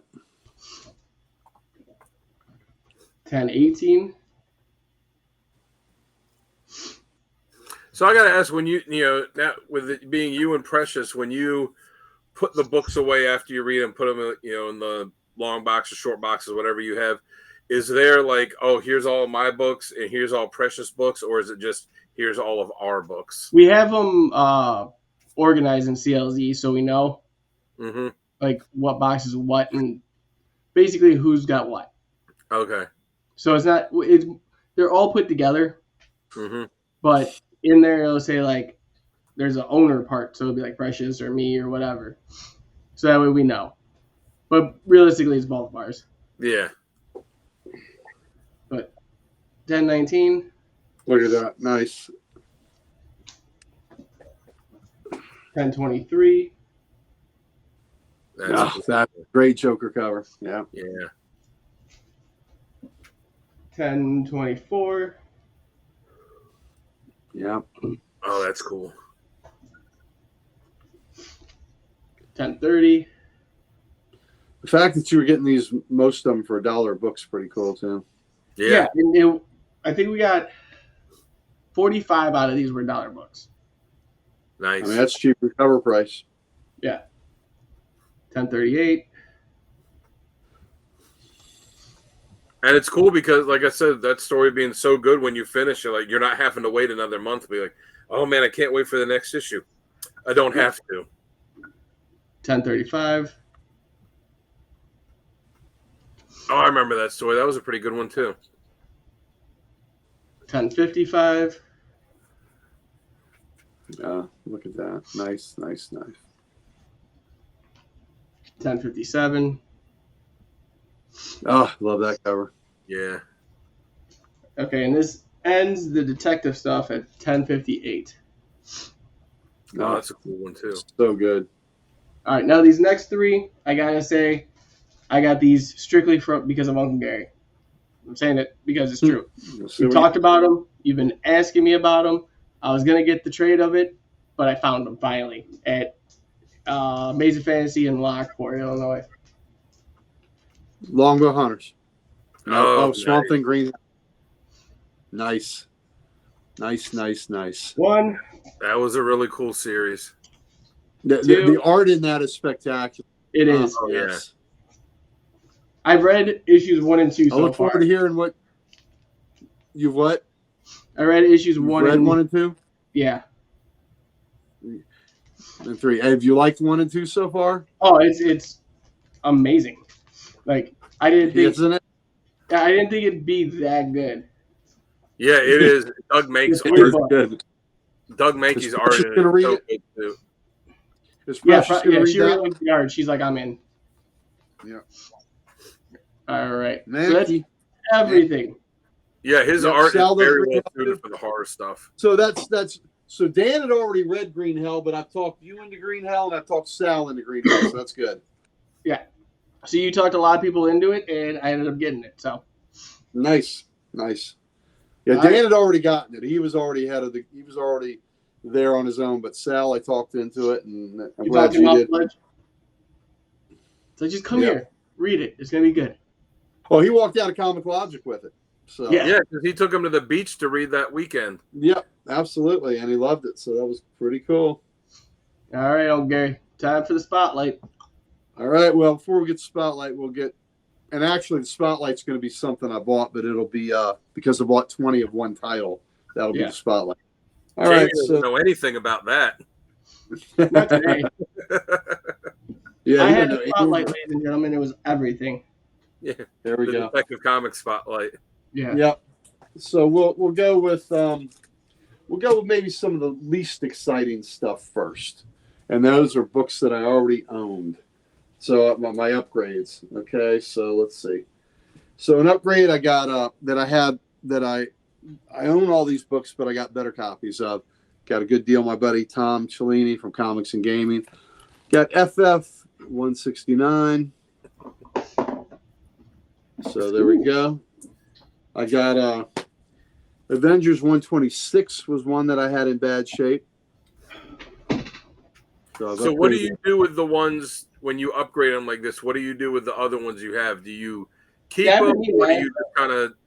Well, it depends. On the DCs, I keep them because they were ones I would have had as a kid. On the Marvel ones, I might move them. Like if there's any value with Damian, I may move them. So, and I'll get a little bit of trade value. So that's what I do on those. Here's Cap 176 and Captain America 189. So. Yeah, so I get a little bit of trade value on them. So these, when I pull these out, I'll probably do that. 191. So it's nice to get upgrades and get good deals on them. 195. I mean, they have price stickers on them, but Tom took care of me, so I didn't pay all that. Okay, so those were upgrades. TJ had a question for you. That I think was a little early for the Beast on that Avengers. Yeah, that's Black Panther, but same color scheme. So Beast was 137 where he first appeared on the Avengers, but in the same time frame, TJ, you are right on the money, brother. All right, so those were upgrades. I have been so one of my collecting goals for the year was my Ghost Riders, and I've got a couple more. There's number 3 that I got that I needed. And I love that Ghost Rider logo too. Yeah, it was a cool logo. And I got number 10 that I needed. Nice. So now I need of the original Johnny Blaze 81 issue series. I need only two. Nice. Might be 9 and 11. Those might be the 2 issues I need. So those dominoes are going to fall soon. So that'll be a complete run soon. Chamber of Chills that I needed. That's a great cover. Yes. What are you danging, TJ? What are you danging, baby? The fact that Beast was on that cover. Oh, gotcha. 14, but I appreciate you trying. So Miss Marvel, I'm down to needing about 3 of. Here's 14. Here is 21. Thank you, TJ. Yeah, I love those Ghost Riders. I am almost done in the, Is that one when Cockrum was doing the book? Doing what? Which book? Miss Marvel. Miss Marvel. I'm not 100% sure. I haven't opened these, and they don't say on that side. That's the last issue. So this one sometimes is a little harder to find. So that's 23. So that's the last issue. Yeah, I have not read these Miss Marvel, so I'll find out. Also, I got something because y'all listen to me and buy books that I recommend. I got this trade. Awesome. For $5. And yes, you had me at nudity. There is nudity in it. So I got that. Mark Nathan. So $5. Got a great story in it. Got that trade. Yep. So you let me know what you think of that when you're done. I surely will. Yeah, I'm interested to know too. Here's another book that I bought as an upgrade, and I have this issue, but this is a real sweet copy. Superman Family 165. So Superman Family 164 is the first issue, and with these 100 pages, it's all about these square bound. Yeah. And this one's in really nice shape. So it's in a crafty bag. It'll look better when I get a good bag. But so Jimmy Olsen 163 is the last issue of that. 164, Jimmy Olsen.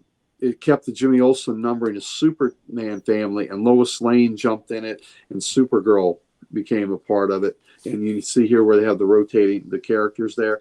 So and Superman Family, I believe, went from 164 to 222. I have them all, but this was one of my original 20 or 30 books that I owned. And so my copy is nowhere near as good as this. So it was a nice little upgrade to have that. So I upgraded that. Happy to do that. Speaking of Lois Lane, I did not have this one, but it's a fun cover. So. Oh, that is cool. Now I know why Superman's marrying Wonder Woman instead of me. She just saved my life. They're a super team. How about that? So now, 136. When you go to cons real fast and you're doing like upgrades, do you have like a list of, and you're just like, I'm gonna try to find this first before I find the rest? No, I have a list. I have my list of my needs, and I have on there. I have my upgrade list too. What I need to upgrade. So I know, okay. and I have BS. So I have a whole system. The worst is RBS, really bad shape. Then I have BS, bad shape. Then I have OK. Then I have A-OK. And then I have A-OK, meaning that's a really good book. What the hell are you even thinking about upgrading it for? But it's part of the sickness. And how many, and what do you have beside all of your Swamp Thing number 9s? Or does that not even matter? You just doesn't even matter. You're like, I see it, and it must be mine. Well, it depends. It's got to be, the price has got to be right. It's got to be decent enough copy. So you know how the Highlander had the saying, there can be only one before he would chop somebody's head off and get their power? Gary has that saying. He says there can be only one when he finds a copy of Swamp Thing 9 and buys it, as in there can be only one person that owns all of these. Every single one. I'm working on it. Well, I'm working, but I've given out. I'll buy one before you take them all. Yep, we will. So here's World's Finest 183. Yeah. He has given out copies to. I have given out copies. We're lucky. Yep, Dan has a copy that was gifted to him.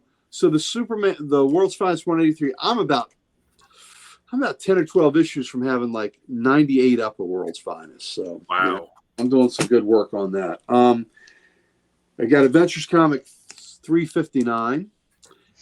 I think I'm a dozen issues from having all of the Legion appearances, which is a big deal. Big deal. Big honking deal. So, do you have a favorite iteration of the League? Because the Legion, or the Legion, I mean, because they've like, changed it so many times. the Legion that Grill was drawn. Yeah, when he was doing it. Yeah, so I love that iteration that's about 19. But again, a lot of it's when you first started. So I was like 74 or so, 1974 or so. So he was drawing for like 74 to 1976. I love the way he drew the characters. I love that iteration of the Legion a lot. because I remember when I was a kid, like I knew Legion of Superheroes, and that Legionnaires book came out, and I remember reading it when it started, and like it just confused the hell out of me. I was like, "What?" Because there's so many characters. I get that. Well, no, not so many characters, but because the Legionnaires book had kind of changed and was like, "Oh, we're doing this different thing," and it just, I think they were doing a Legion book too at the same time, and it just, I think so, and I get how that can be confusing. One cool thing they do with the Legion, even though there are a lot of characters, is they'll have the name of the character and then they'll have their power set next to it for people that jump in, and that's a really good way to have it. So Action Comics 270, Superman it's Old 10 Center. What's really cool about this, or what I liked about this book, is this is the highest number of action I still needed. So awesome. So now Which I've got number 270. Okay. Nice. So now my action run is from 264 up. So I believe that's, if it's either early 1960 or late 1959 up. So that's how far back I go with this. So 270 was the highest number I needed. So now 263 is the next I need. So pretty good. I got a Bernie Wrightson book I didn't have. Captain Stern. That's cool. Oh yeah. Bernie Wrightson, Captain Stern. I got, here we go. So Diane got 3 Golden Age books. Got them from Mark Nathan, and she made a deal with him, and it was pretty cool. He dealt with it pretty nice. So we got Western. Let me give the first issue. These are from 1950. Western number 13. Ooh, that looks cool. Yeah. So Western Comics, I think it went about 80 issues or so. So I didn't have any copies of any of the Western comics. I have some All-Star Western and things like that, and I have the modern iteration of that. There we go. Grill's Legion was fantastic, Pam. So that is the best. And they've collected a lot of those issues. But so this is number 13, really cool, vibrant cover. Issue number 17. And again, these are 1950. Wow, the colors on that are great. Yeah. So I mean, 1950, man. That was going back a little bit. And then number 22. Yep, November 60. Thank you for that. So by having that, if that's November 60, then 264 is very early 1960 or maybe into 59. So I'm almost got a continuous run from, into the late 50s. So here's Western 22. So there we go. So those are 3 Golden Age books from 1950. So pretty cool for you though. Like that's amazing. What'd you say? Said her buying those for you is just amazing in itself. Well, she bought them. Really, she bought them for her. She wanted. Oh, and what's kind of cool is on one of these books, number 22, it's got a certificate in the back. Okay. And this is amazing. You think I got a collection. Jerome Wenker, this certificate of authenticity is to show that this comic book is from the estate of Jerome Wenker. It was purchased in good faith from Mr. Wenker's estate, and it is part of one of the largest collections of DC Comics ever assembled. Jerome started collecting comic books, this blows me away, in 1983. He only started in 83. So that's 9 years after me. And he assembled one of the most complete collections of DC Comics that were known to exist. He had regular newsstand copies up until the 90s. direct issues afterwards. The collection, you sure you ready for this? The collection was only 22 short of being complete. Only 22 short of being complete, and 84 copies he had of books were incomplete, meaning they missed a page or something in the book. But still, this is a piece of comic book history. Yeah. So this is part of that great pedigree collection. Only 22 issues he did not have. So I have not looked him up yet. I've been kind of busy this week, Jerome Wenker.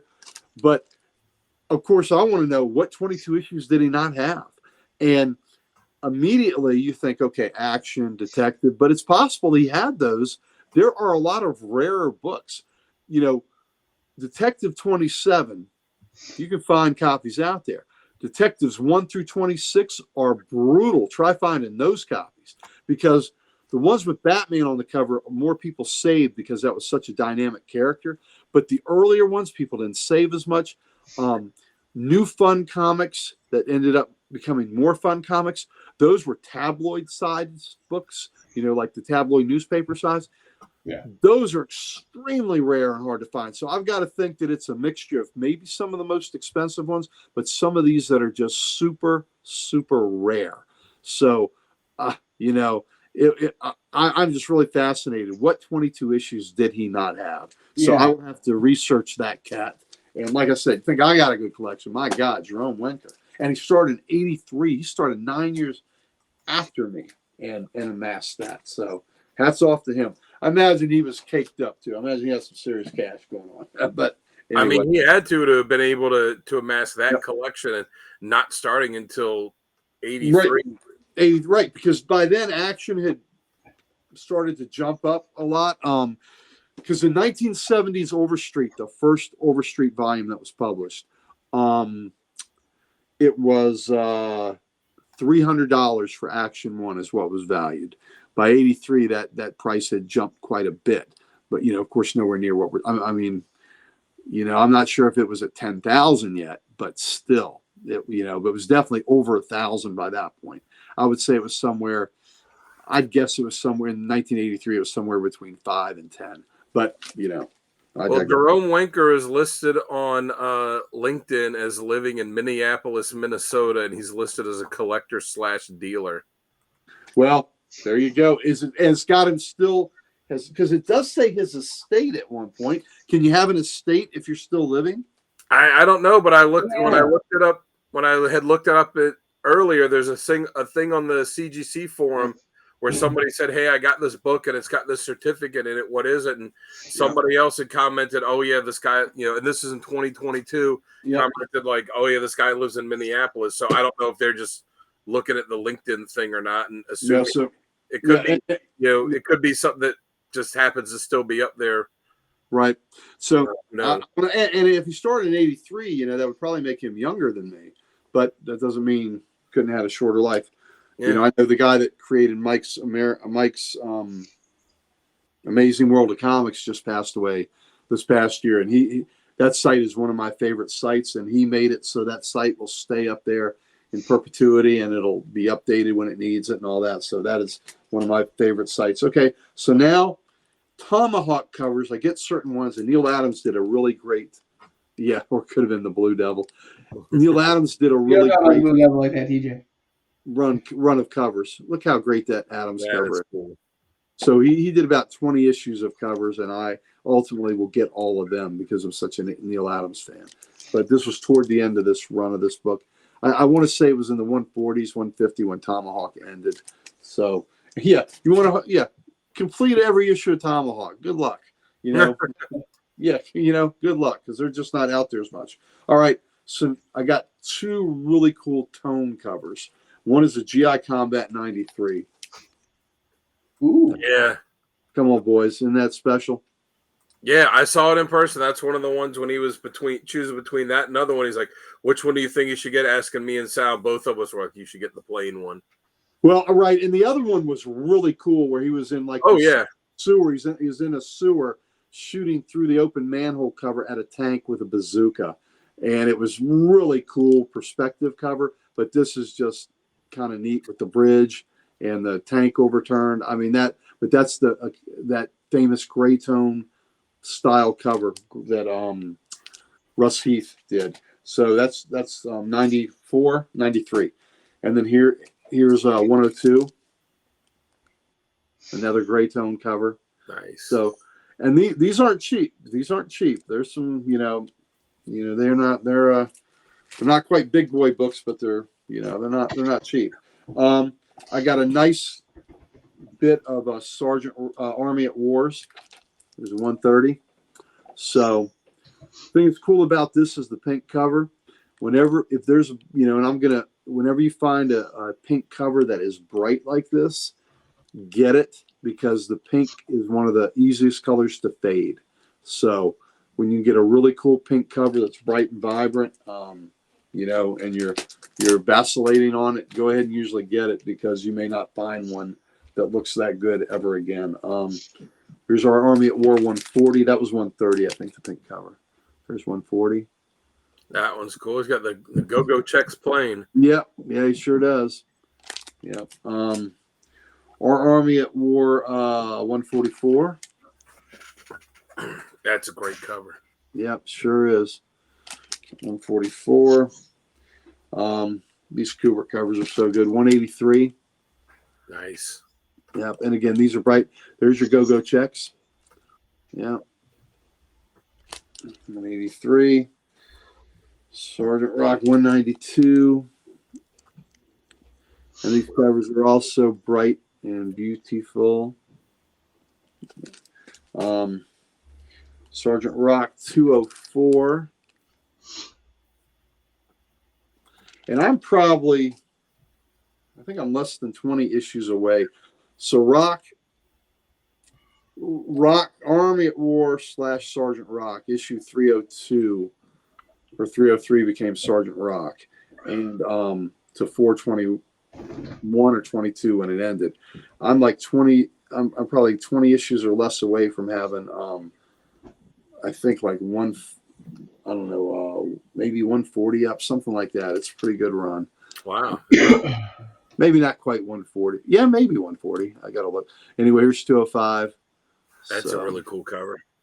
And these were in really great shape and a really good price on them. So I jumped on them, got them from Mark Nathan. Cards, Comics, and Collectibles. Check them out. Mark Nathan is the man behind the Baltimore Comic Con. We did a great interview with him, and you will see that. And of course, I had to get me another Swamp Thing 9. So this was from the same guy that Sal got his copy from. He liked the other one just a little better. They're really close. So it was good. I got a good deal on it, and he gave Sal a good deal, and then I went back and got this one. I made this my last purchase of the day just because I thought it would be fun.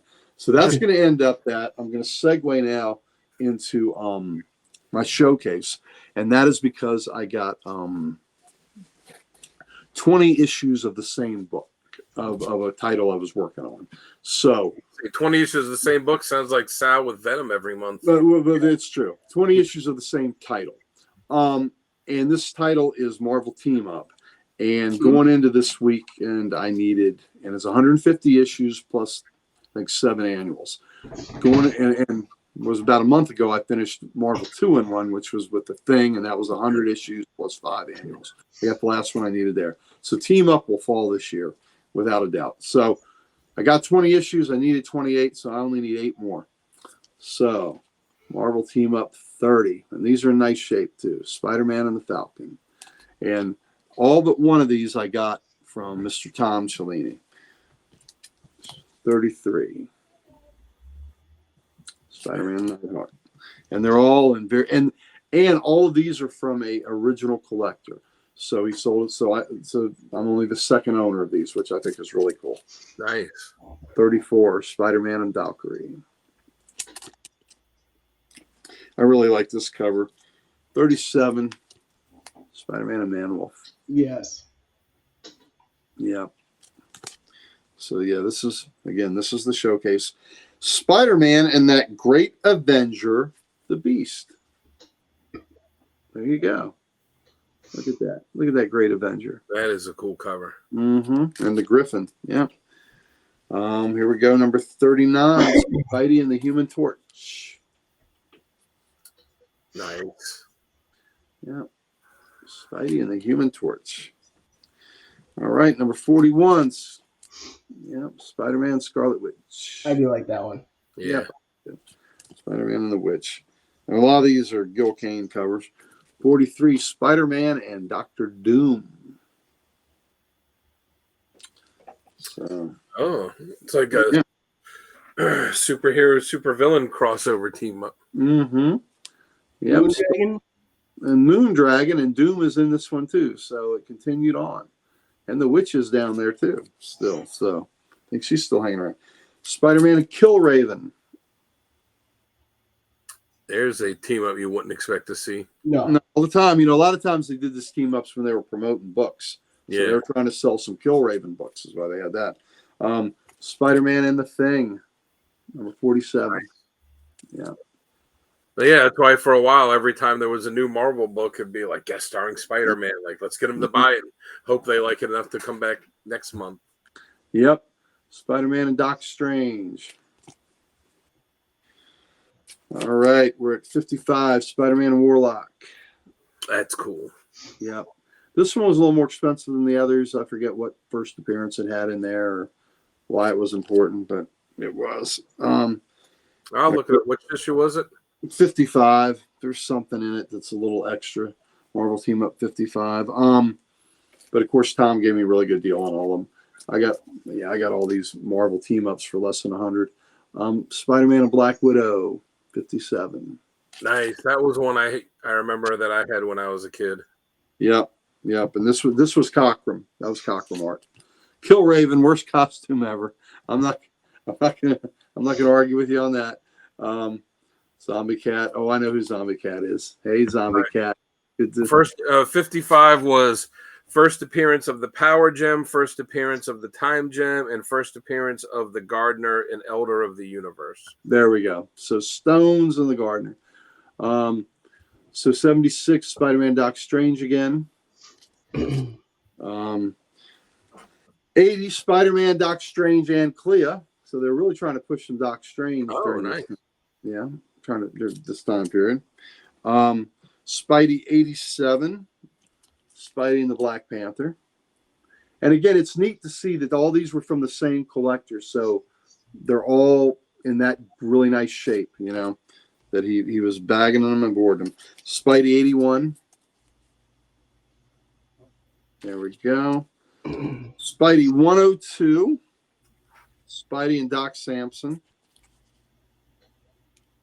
That's pretty cool. And the last cover, I'll have to show you another book after the last cover. The last cover is pretty lame. Spidey 128, Spidey and Captain America. It's a photo cover. It's just a photo cover of the Cap, and then Spidey is drawn in there. It's just is really ridiculous.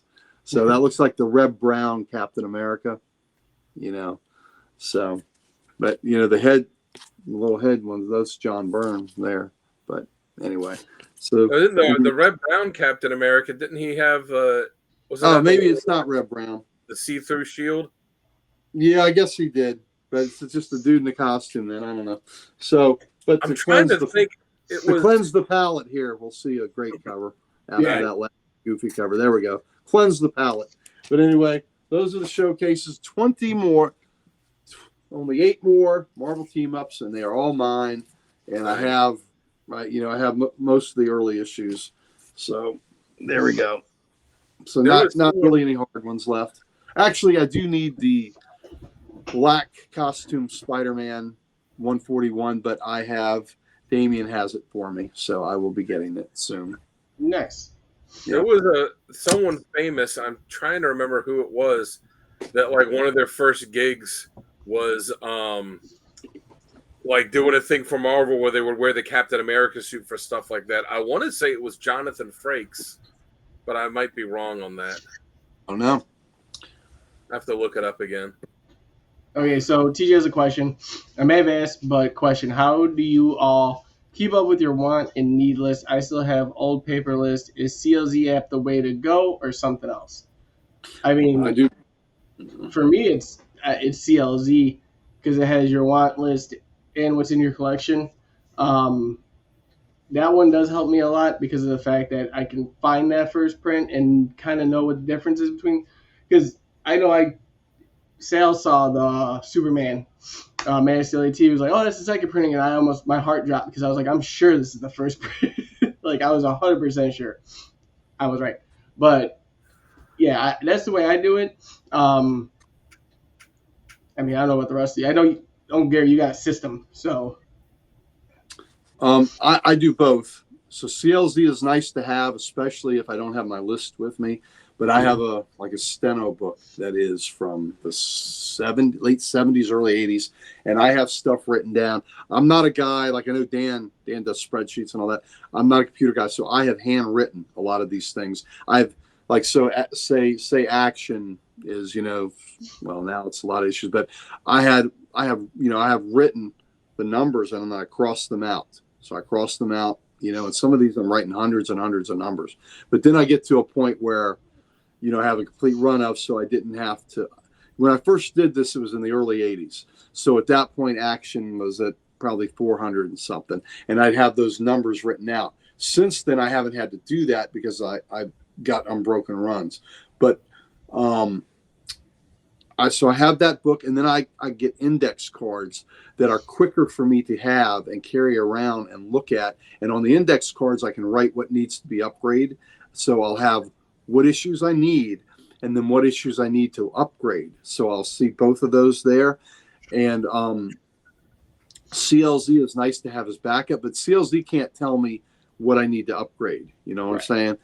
So that can't have that. So the cards are easier, and to whip the card sometimes is faster than to go through my phone. It's easier to look at that card. So I have the index cards of the ones that I am, or just a sheet of paper where I have written down, because sometimes where I've had these written down and I've gotten so many of the issues, then you're sitting there parsing between all the crossouts, going, where's the one I need? So I have to update I'll update and have the 20 or 30 issues I need, and then it gets smaller and have it where it's easier to see. But I do both.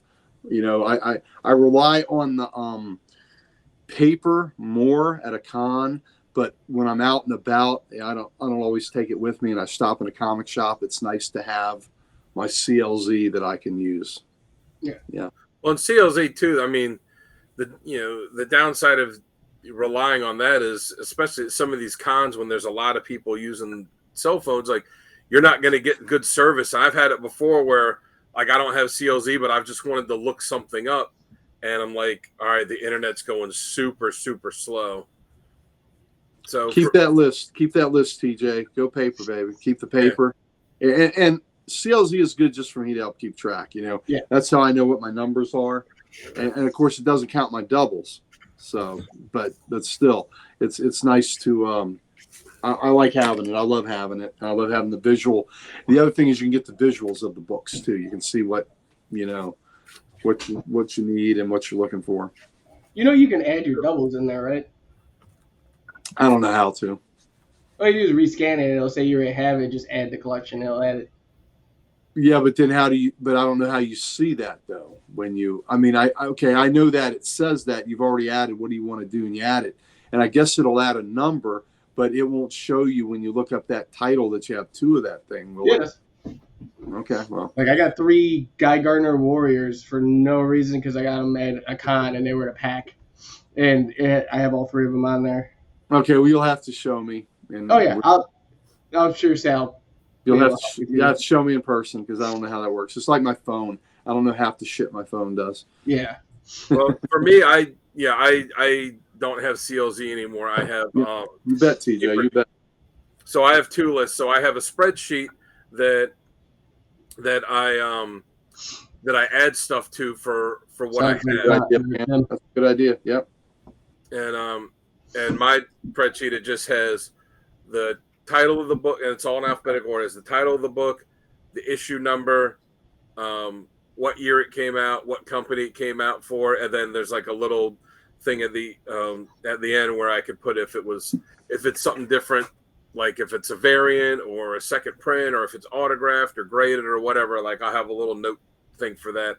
So I have that put everything in. Like every week when I get my weekly pulls, I put them in. Whenever I get back issues, I put them in.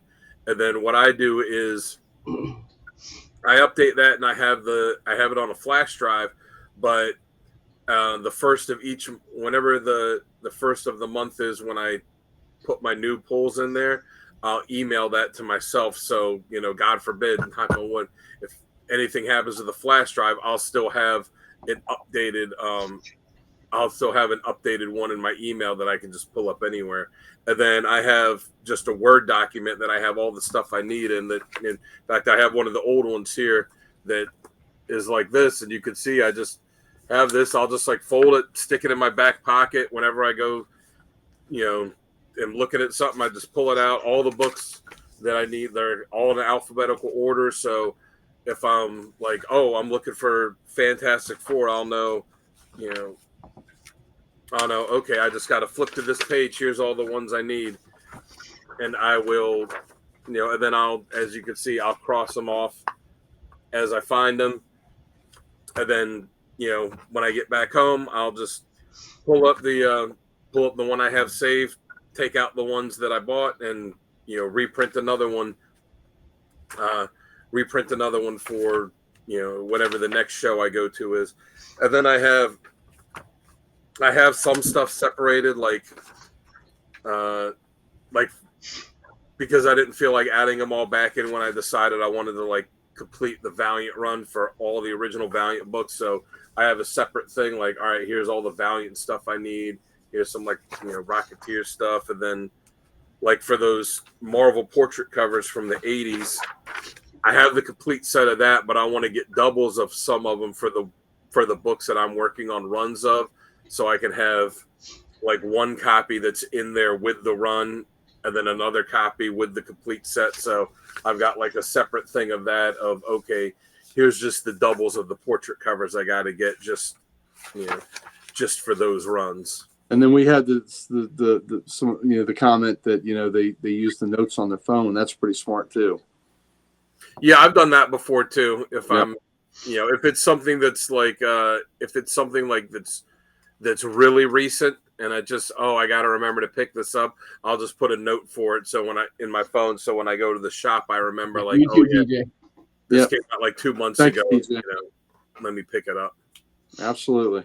All right. Well, yeah, TJ, have a great weekend. We showed off a lot tonight. Yeah. A lot of books. I can't wait for Sal to come on next week, because then he has to deal with Tim. And Tim and him will have 500 books each. Well, yeah, Sal picked up books with the show too. Yeah, that's what I'm saying. He said he had about a short box as well. So I'm sure him and Tim will be going neck for neck next week. But guys, as usual, thank you for tuning in. Thank you for watching. And we're real fast. We're going to give our sponsors a quick shout out. And the first is W Energy, guys. If you guys have not heard us talk about this before, you're going to hear it again. Go check out W Energy at w.gg. They got a bunch of new flavors coming out. They're bringing back the metal tumblers that they were using before. And at checkout, if you use the keyword code -X, you'll save yourself 10%. Trust us when we say the whole team's used it. We all love it. No bad aftertaste, no jitters, nothing like Red Bull or Monster for that matter. Everyone has been tasting great. I know Sal's still upset about Monkey Madness, but pretty sure they'll bring something for him. And then for our other sponsor for tonight, guys, go check out Nirvana Comics in Knoxville, Tennessee, when you guys get a chance to, and also check out their website. They have a comic for everyone, and they want to give it to you. Lastly, I will wait for that one, because that one, Gary, you can do your whole spiel, but let's get Dan, when they can't find you here, where can they find you? We're not doing Codex stuff. Oh yeah, when I'm not doing the Codex stuff, check me out on Instagram at Dan Kelly Art. Post a few times a week, so go give me a follow, go give me some likes, and leave some comments. And I always ask people, leave some comments and let me know what you'd like to see me draw, or if I'm, if you want to hear me, when I put music up, if you want to hear me do a song, like, because honestly, sometimes I'll finish up all the stuff I'm working on, and I'm like, I don't know. I'm like, I can't decide what to draw next. I need someone to make a suggestion. So, Pam, thank you for joining us. I'm just getting everybody out of the way right now. Thanks, Derek. Appreciate it, brother. And then Sal. All right, Sal. Listen, you can catch me at Comic Logic, and Comic Logic is proud to be a sponsor of the CODEX station. And I am a proud co-owner of Comic Logic, and so please come in and see us. We're Loudoun County, Virginia's only comic store. We had our 9th anniversary party today, so that is in the rearview mirror now. But in 2 weeks, we have a really great event on Free Comic Book Day. We have Mr. Brendan Wayne coming, and he is the actor that plays the Mandalorian in the great TV show When the Helmet is On. That is Brendan Wayne doing the acting. And he will be signing autographs at our shop, Comic Logic. And I'm looking forward to meeting him because he is John Wayne's grandson. So that means a whole lot to me to meet some Hollywood royalty. And John Wayne is my guy. So to shake the hand of his bloodline, it's going to be pretty cool for me. After that, our other big event we have coming up is May 19th. It is our Spring Lot Con. So we turn our parking lot at Comic Logic into a mini Comic Con. There'll be comics. You have several comic vendors, including our stuff. My good buddy Damian Hill from Warthog Comics, who is my personal comic dealer. We'll have him there. We'll have local authors with their books. We'll have local artists with their, with some of their great work to sell. There'll be toys. So a lot of wonderful, wonderful booths there, wonderful businesses to check out. It's family friendly. Dan and Sal both brought their families there, and they had a good time. So please come out and see us when we did the fall one. So we do spring and fall. This is our spring one. Please come out and see us. I would love to see you there. So there you go. You can see Eternal Night will be there too. He's a veteran of our lot cons. So please come out and see us. We'd love to have you. And lastly, let's give some love to Comic Character of the Day, the site by art student Kevy, that he is the reason we are all acquainted. I'll do a cover of the day. Dan will do the question of the day, and he'll do random panel of the day. Jamie opens the gates and let people come in. He is an administrator, and he lets people join that great site. He's always watching that site like he's always watching us.